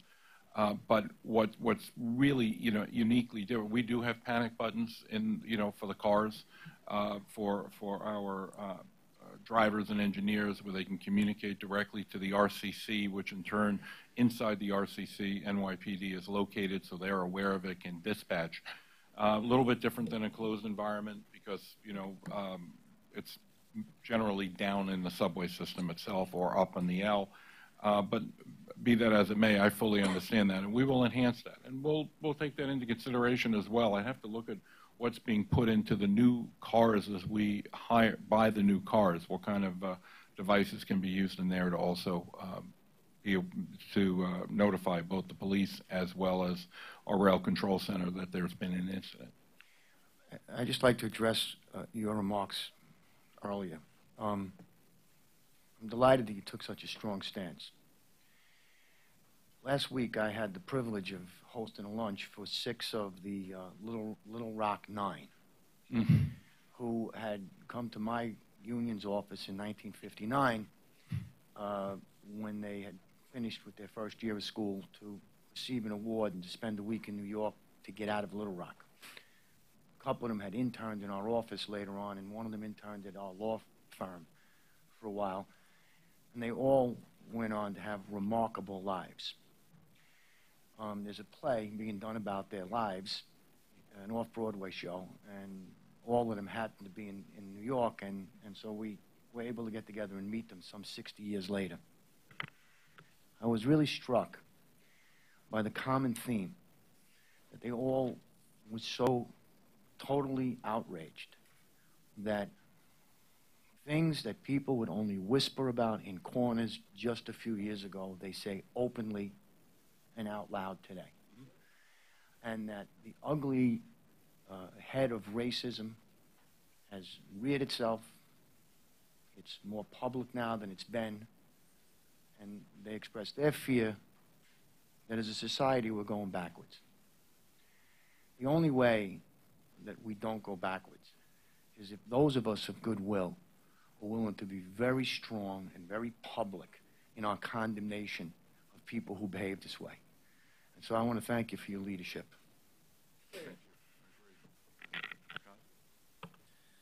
I want to echo the comments that you made and Peter's points to it. And I want to just also put in a different area where I think we got to be vigilant on, which is what's happening right now in terms of our border policy, which I think is inhumane.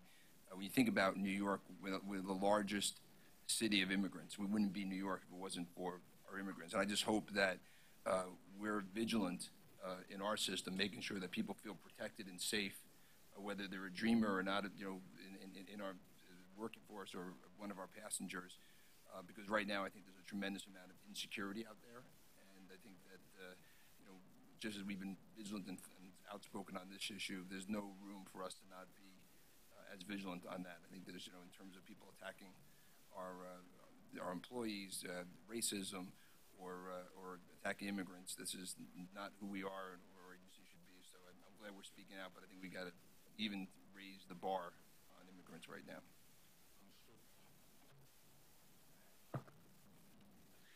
Mr. Chairman, at Monday's meetings, I made the point on transit that the statistics showed an unfortunate increase in incidents of racial bias in the subways against African Americans. Over the course of the past few months, we have seen increases periodically of anti-Semitic incidents, of anti-Hispanic incidents, of anti-African American incidents, and gay bashing, and others. And the point I sought to make then and would make now, I think our police department makes every effort to try and deal with these hate crimes and these hateful attitudes on the part of those scum who crawl out from under the rocks from time to time and are emboldened to do horrible and hateful things. But I do think one area that clearly has to be focused upon is that we need to make sure that those who prosecute do their jobs and those who are charged on the bench with enforcing the law wake up and enforce the law to the full extent of the law to make sure these vermin do not strike again.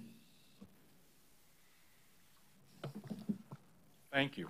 I'm sorry, I was looking at my phone because I wanted to get a quote from George Washington about was his views when he was president of the United States that basically, I'm going to paraphrase it, but that a government which bigotry gives no sanction and goes on and on and on. We seem to have forgotten that at the White House and all the way down, and that needs to change. Joe, you know, I'm kind of disappointed you pulled a quote out from a slaveholder to sort of, I don't know. I've been my fault. And I've been struggling with this for quite a while. With you know the sort of how we idolize the founding fathers, particularly with regard to Thomas Jefferson, who we idolize as a founder of freedom, and disregard entirely how he treated his slave Sally Hemings, who we entirely ignore. Today's the 20th of June. Yesterday was Juneteenth. Should be a national holiday. Slavery was there at the foundation of our society. Slavery in America was based on racism. While slavery is a historic thing in the world, it's based on racism in America. And I urge us not to view this particular incident as entirely aberrant, and I wish it was just one asshole. It's not. This is a strong current in our society, and it will take many years to correct something that's been 300 years in the making. It'll take a lot of work to unscrew this country.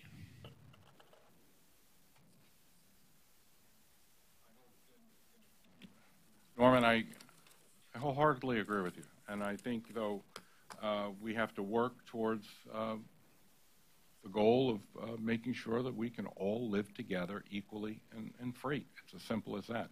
And I will do my part to do that and to make it known what my feelings are about my fellow New Yorkers and Americans, and to be Americans as well. I'll get you a good book of Frederick Douglass quotes.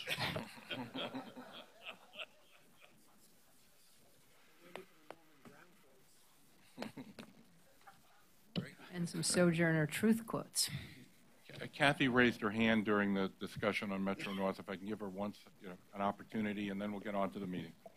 Yeah, I mean, excuse me, I'll keep this brief only because so much of what I want to say has been said by board members already.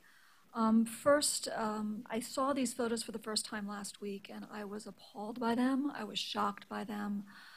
There's really, I cannot convey to you how upset I was when I saw these photos for the first time. You'll recall that 2 months ago, we honored one of our Metro North employees, Brian Geary, who actually put his own life at risk by breaking into a car and helping somebody who was in a car accident. To me, he represents the best of Metro North and what I would like to see in my employees. And when I see images like this, I mean, this really does not in any way reflect Metro North's core values. I was tremendously disturbed by this. I want to make sure that the board understands that. I want to convey to the Metro North Committee my apologies for not letting them know about this ahead of time. I was up until 11 o'clock, like a lot of people actually watching the story, but I should have given you a heads up that it was coming, and I apologize for that. For me, one of the biggest takeaways from last night's broadcast was the fact that there are employees at Metro North who don't feel like they can come forward with allegations of racism, and to Veronica's point, that's completely unacceptable. I'm deeply, deeply concerned by that, and that is something that I own and I need to change. There needs to be a healthy reporting culture at Metro North. That's the only way we're going to get to the bottom of conduct like this. I think we've made good progress on the safety front by trying to promote a better reporting culture, introducing C3RS. I think we need to make additional efforts at Metro North and probably across the entire MTA family to encourage that kind of a reporting culture, because it's only by doing that, only by encouraging people to come forward, only by doing thorough investigations of these kinds of allegations of really despicable conduct, that we're going to be able to change and move the dial and eradicate racism in the workforce. So you have my commitment that I am committed to that. And, and just I cannot, again, convey to you how disturbing this is to Metro North and the entire Metro North leadership. Kathy, thank you. Thank you very, very much. Now on to our regular meeting. The minutes of May's meeting have been distributed to all of the members. Are there any corrections or omissions? If not, I will entertain a motion to approve. Second? This item's been seconded. All in favor? Aye. Any opposed? The minutes are approved. Let's begin with a report for the Committee on Finance. Commissioner Schwartz. Thank you, Mr. Chairman. The Finance Committee met on Monday and reports on the following. There is one action item for board approval. The action item requests the board authorize actions relating to the payment of the state assessment on the MTA and its constituent agencies for the Public Work Enforcement Fund for calendar year 2018. The committee recommends this action item, and I move it. I'll second it. Are there any questions or comments? No. There being none, all in favor, say aye. Aye. Any opposed? Motion carries. There are 3 non-competitive procurements in the amount of $3.8 million. These procurements do not include the PWC procurement presented at committee. The committee requested the staff bring the PWC procurement back to committee for a vote at a later date. The committee recommends these procurements, and I move them. I'll second it. Are there any questions or comments? There being none, all in favor, say aye. Any opposed? Motion carries. Yep. There are 2 competitive procurements in the amount of $3.7 million. The committee recommends these procurements, and I move them. I'll second it. Any questions? All in favor, say aye. Aye. Any opposed? Motion carries. There are 3 ratifications in the amount of $15.6 million. The committee recommends these ratifications, and I move them. I'll second it. Are there any questions or comments? All in favor, say aye. Aye. Any opposed? Motion carries.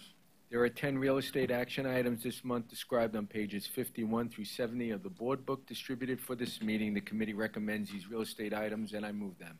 I will second it. Are there any questions or comments? Mr. Commissioner? Mr. Chairman, I would like to be marked as recused on the ATM item.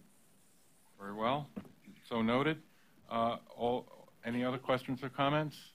There being none, all in favor say aye. Aye. Any opposed? Thank you. Motion carries. This concludes the Finance Committee report. Thank you. And now on to the Transit Committee report from Commissioner Ferrer. Morning, Mr. Chairman. Transit and Bus Committee met on Monday and reports the following. There's one action item for board approval. The action item requests the board approve the proposal to redesign the Staten Island Express bus network to better match ridership demands while improving trip speeds and reliability. The action item is on pages 71 through 109 of the Director's Desk version of the board book, and a hard copy has been distributed for this meeting.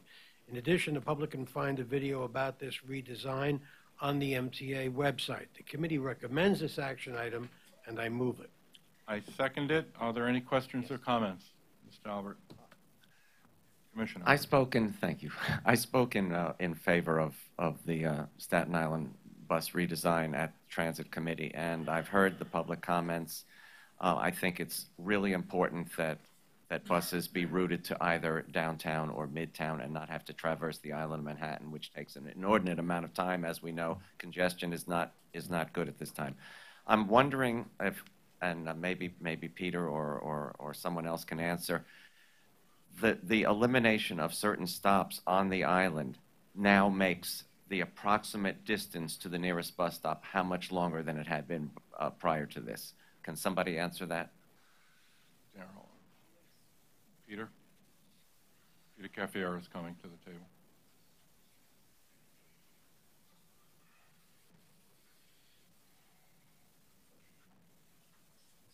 So the current average spacing is about a quarter mile. It'll go to about 4/10 of a mile. We estimate that it's additional 1 to 5 minutes walking, depending on where you're coming from.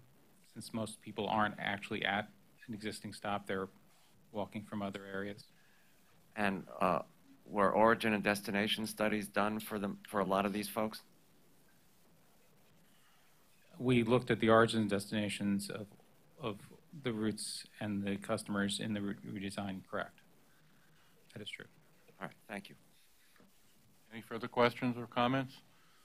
Motion has been seconded. All in favor say aye. Aye. Any opposed? Motion carries. There are 5 competitive procurements in New York City Transit for $81.1 million, and they are on pages 110 through 124 of the Director's Desk version of the board book distributed for this meeting. Committee recommends these procurements, and I move them. I'll second it. Are there any questions or comments? All in favor say aye. Aye. Any opposed? They carry. There is one ratification for New York City Transit for $3.5 million on pages 125 and 126 of the Director's Desk version of the board book distributed for this meeting. Committee recommends this ratification, and I move it. I'll second it. Are there any questions or comments? All in favor say aye. Any opposed? Ratification carries. And that concludes the committee's report. Thank you. Now on to the report from the Joint Long Island Railroad and Metro North Committee, which will be given by Dr. Metzger.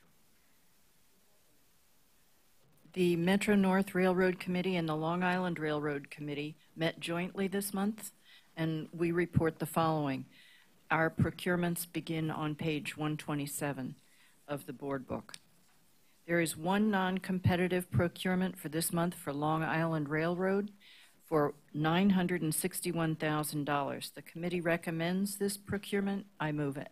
I'll second it. Are there any questions or comments? There being none, all in favor say aye. Any opposed? Carries. There are 8 competitive procurements this month. One for Long Island Railroad for $14.3 million, 5 for Metro North Railroad in the amount of $8.6 million, and 3 for MTA Capital Construction for $58.9 million. The committee recommends these procurements. I move them. I'll second it. Are there any questions or comments? Commissioner Alford. Yeah, are we talking about the Hartsdale and Scarsdale station rehabs at this time? Is that part of what you're moving? Okay, so my question is, from a service-related point of view, will both stations be worked on simultaneously, or will you work on one and then work on the other? Kathy? That's actually a good question. I'm not sure the answer for that. I can get back to you with that. I mean, they're both complete platform replacements, so, we're taking advantage of an existing schedule change to be able to support the work. With the exact phasing of the work, I can get back to you with that information. Thank you. Will you get back to all of us? Thank you. Yes. Questions been seconded? Other items been seconded? Other no further questions? All in favor, say aye. Aye. Any opposed? Motion's carry.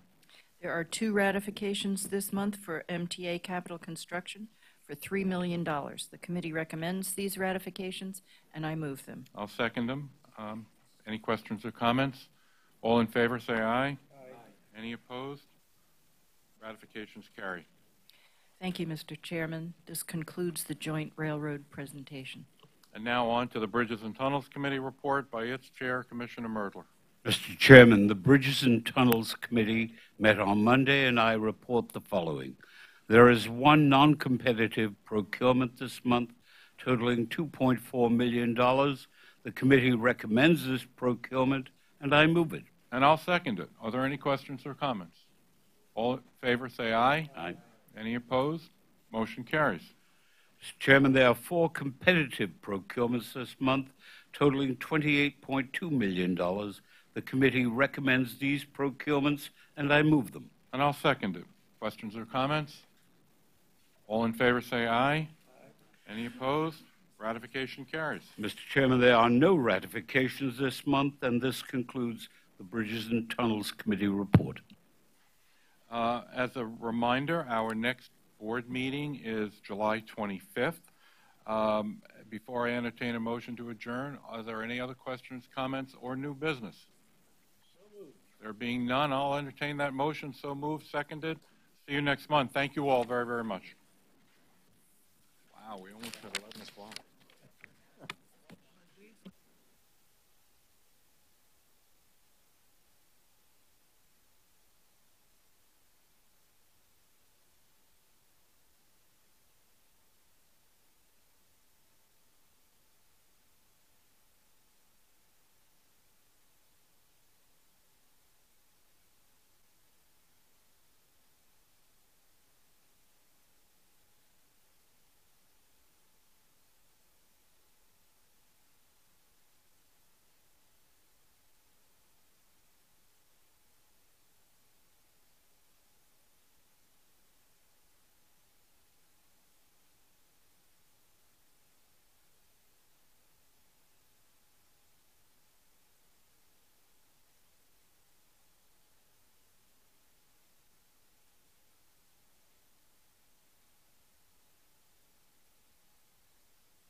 guys want to do the mic test?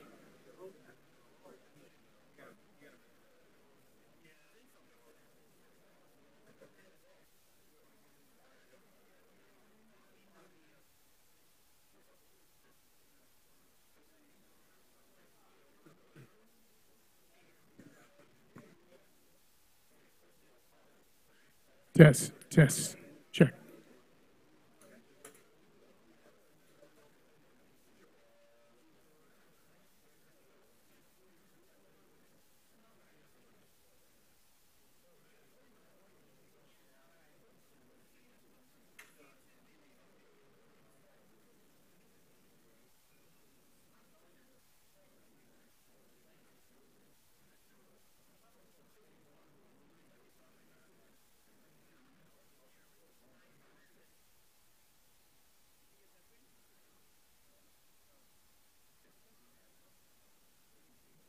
Just wants me to test the mic again. Test. Check.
Ready? Test, test, test.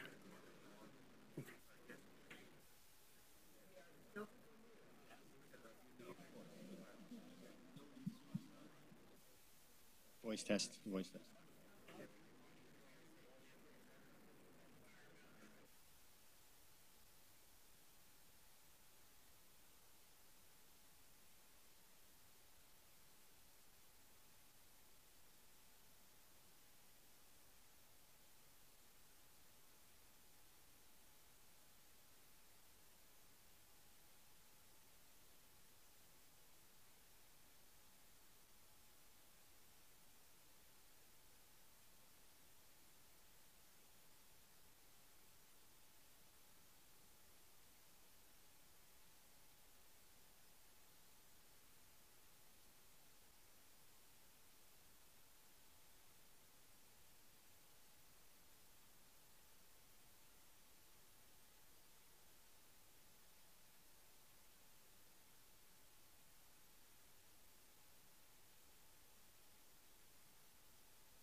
11:15.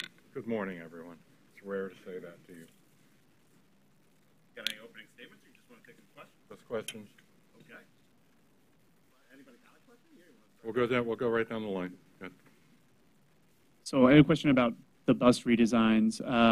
So the Staten Island redesign, obviously went through the board today, but it was originally announced in 2015, and there was talk that it was going to be published in 2016. It obviously took much longer than that to get there. And now in the fast forward plan, or in the bus plan, there's been a outline that we want to redesign every borough in a timely fashion. What have you seen are some of the biggest challenges with redesigning a network, and what are you concerned that you're able to do it in the time frame that you've allotted to?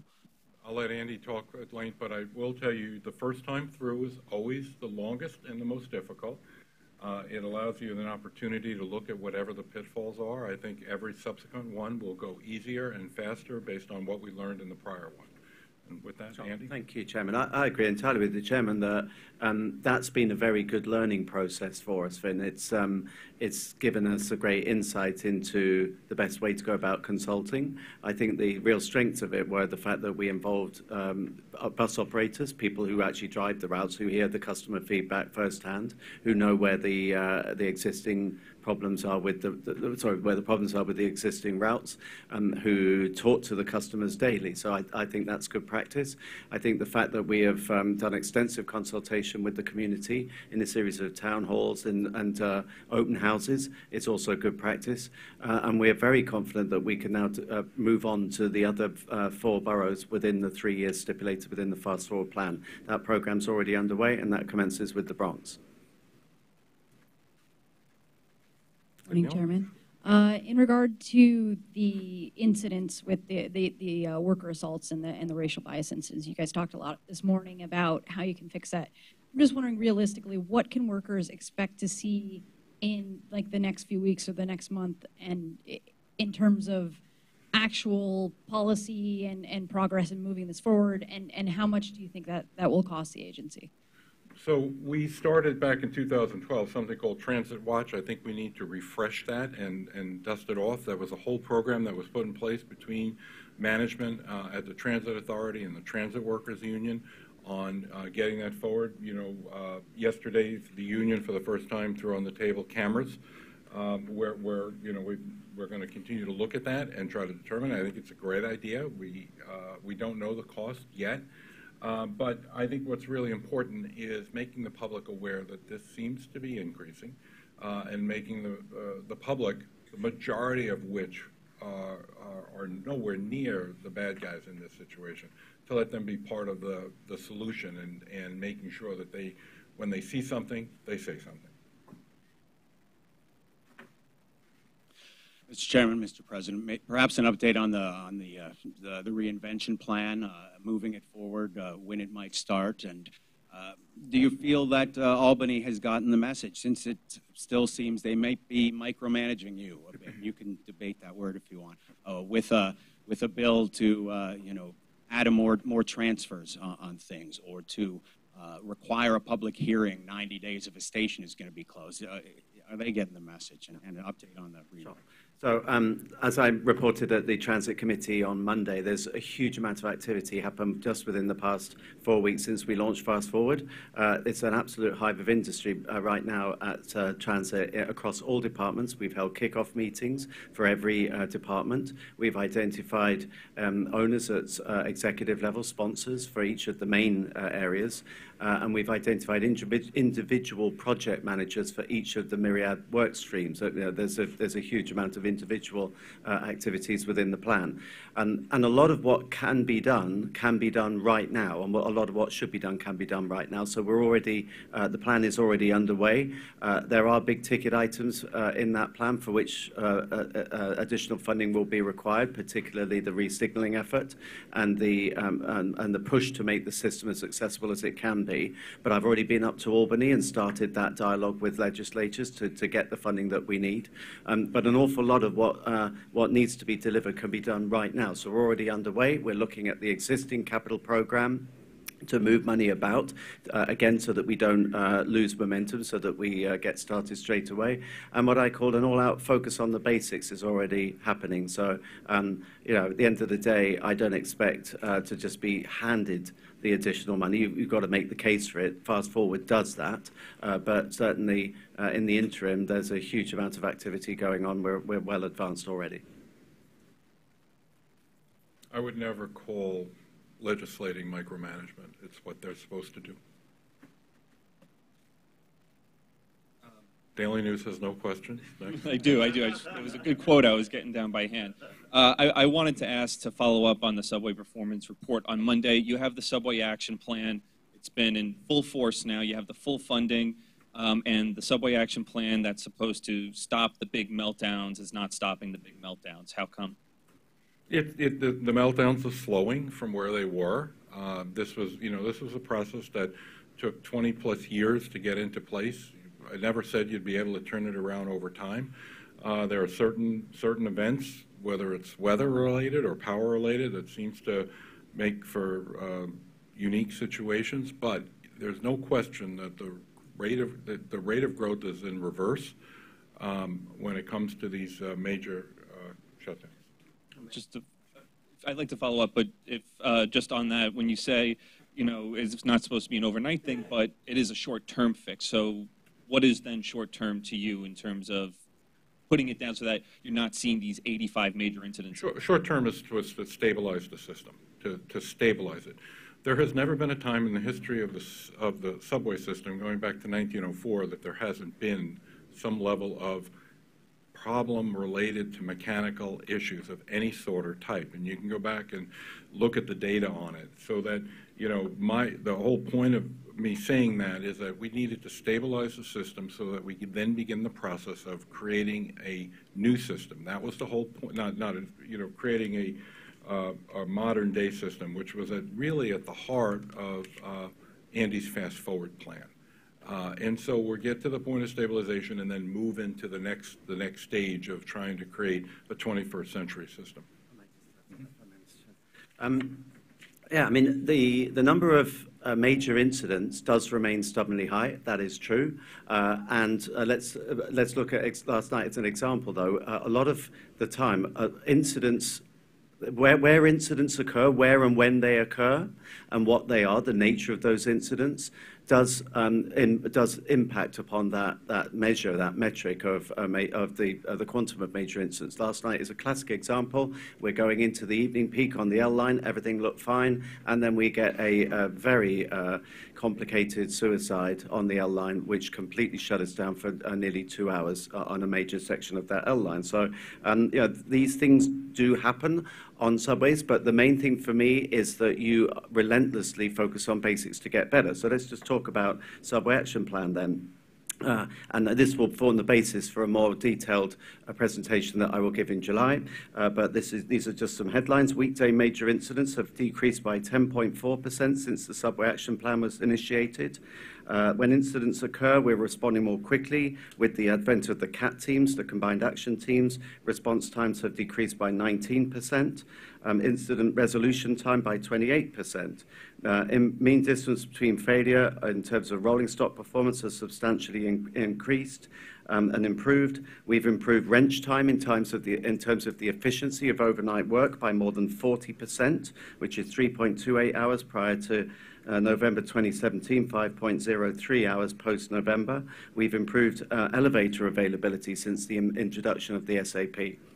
So we're not saying that the job is finished, and the whole point of SAP was that it was a year-long program to stabilize the system, to get it back to a reasonable level of reliability, and I think those statistics show that we are actually achieving that objective. There's more to do, and the Fast Forward plan will build on the stability that we deliver.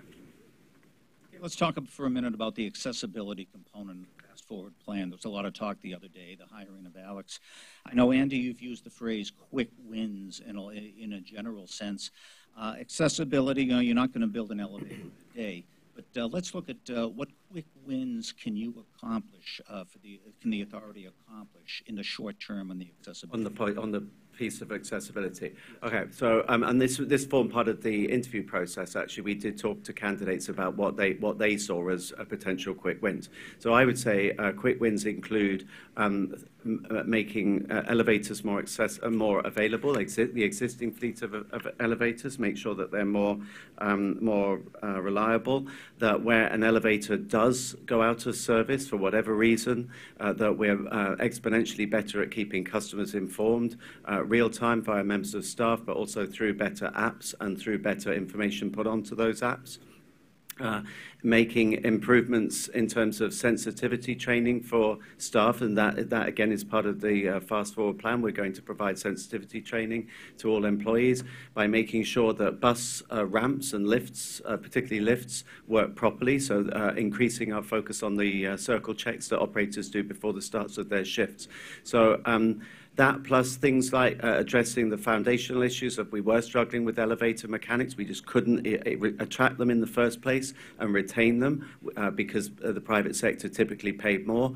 We've already addressed that with a structural change, namely that we've changed the rate at which they're paid. So we're now able to both attract them and retain them. So I think there's a whole raft of activities that will make improvements in the short term. Those are already underway. That will be a key focus of the accessibility advisor, Alex, that I appointed.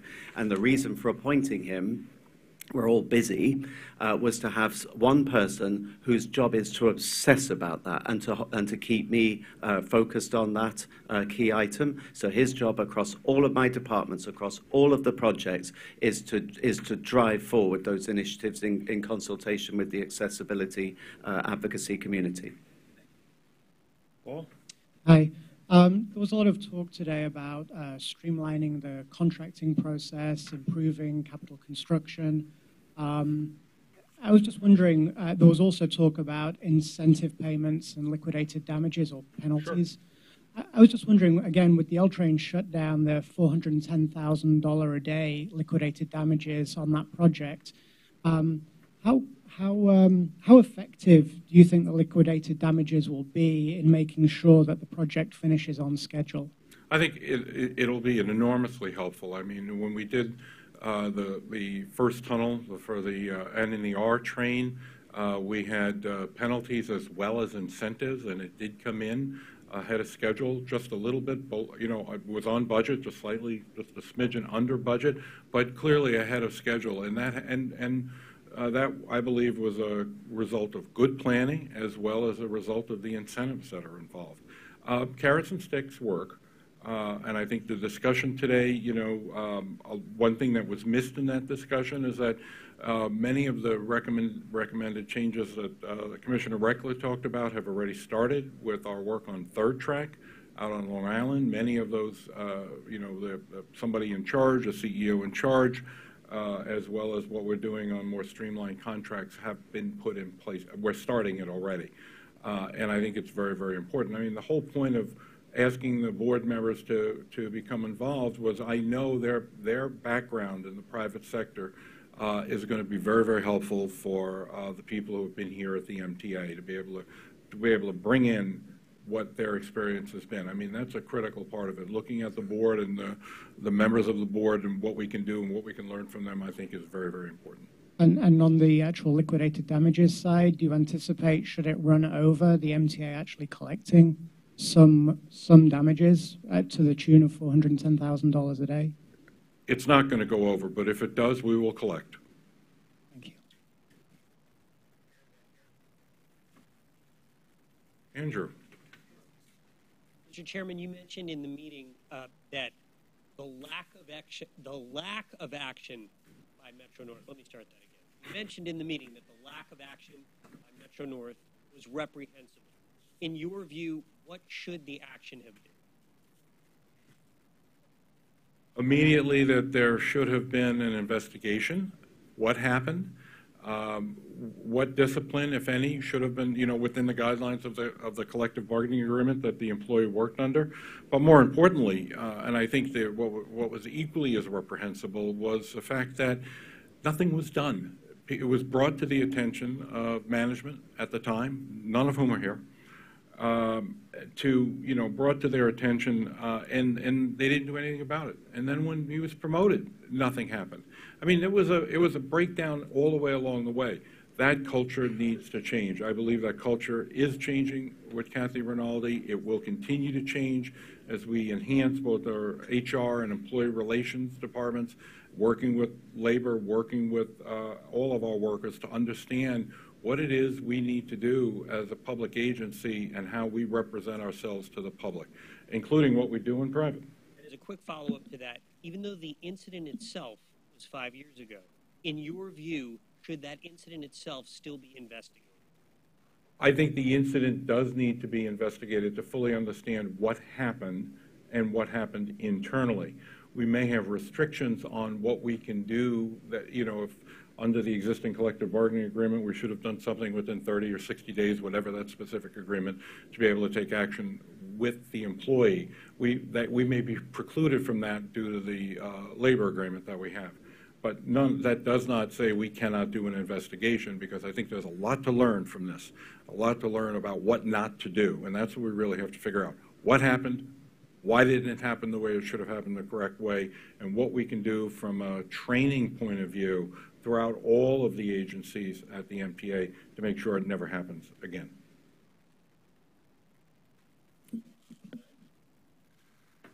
New York 1. I'm not done. Thank you all. Have a great 4th of July. Thank you. Don't forget to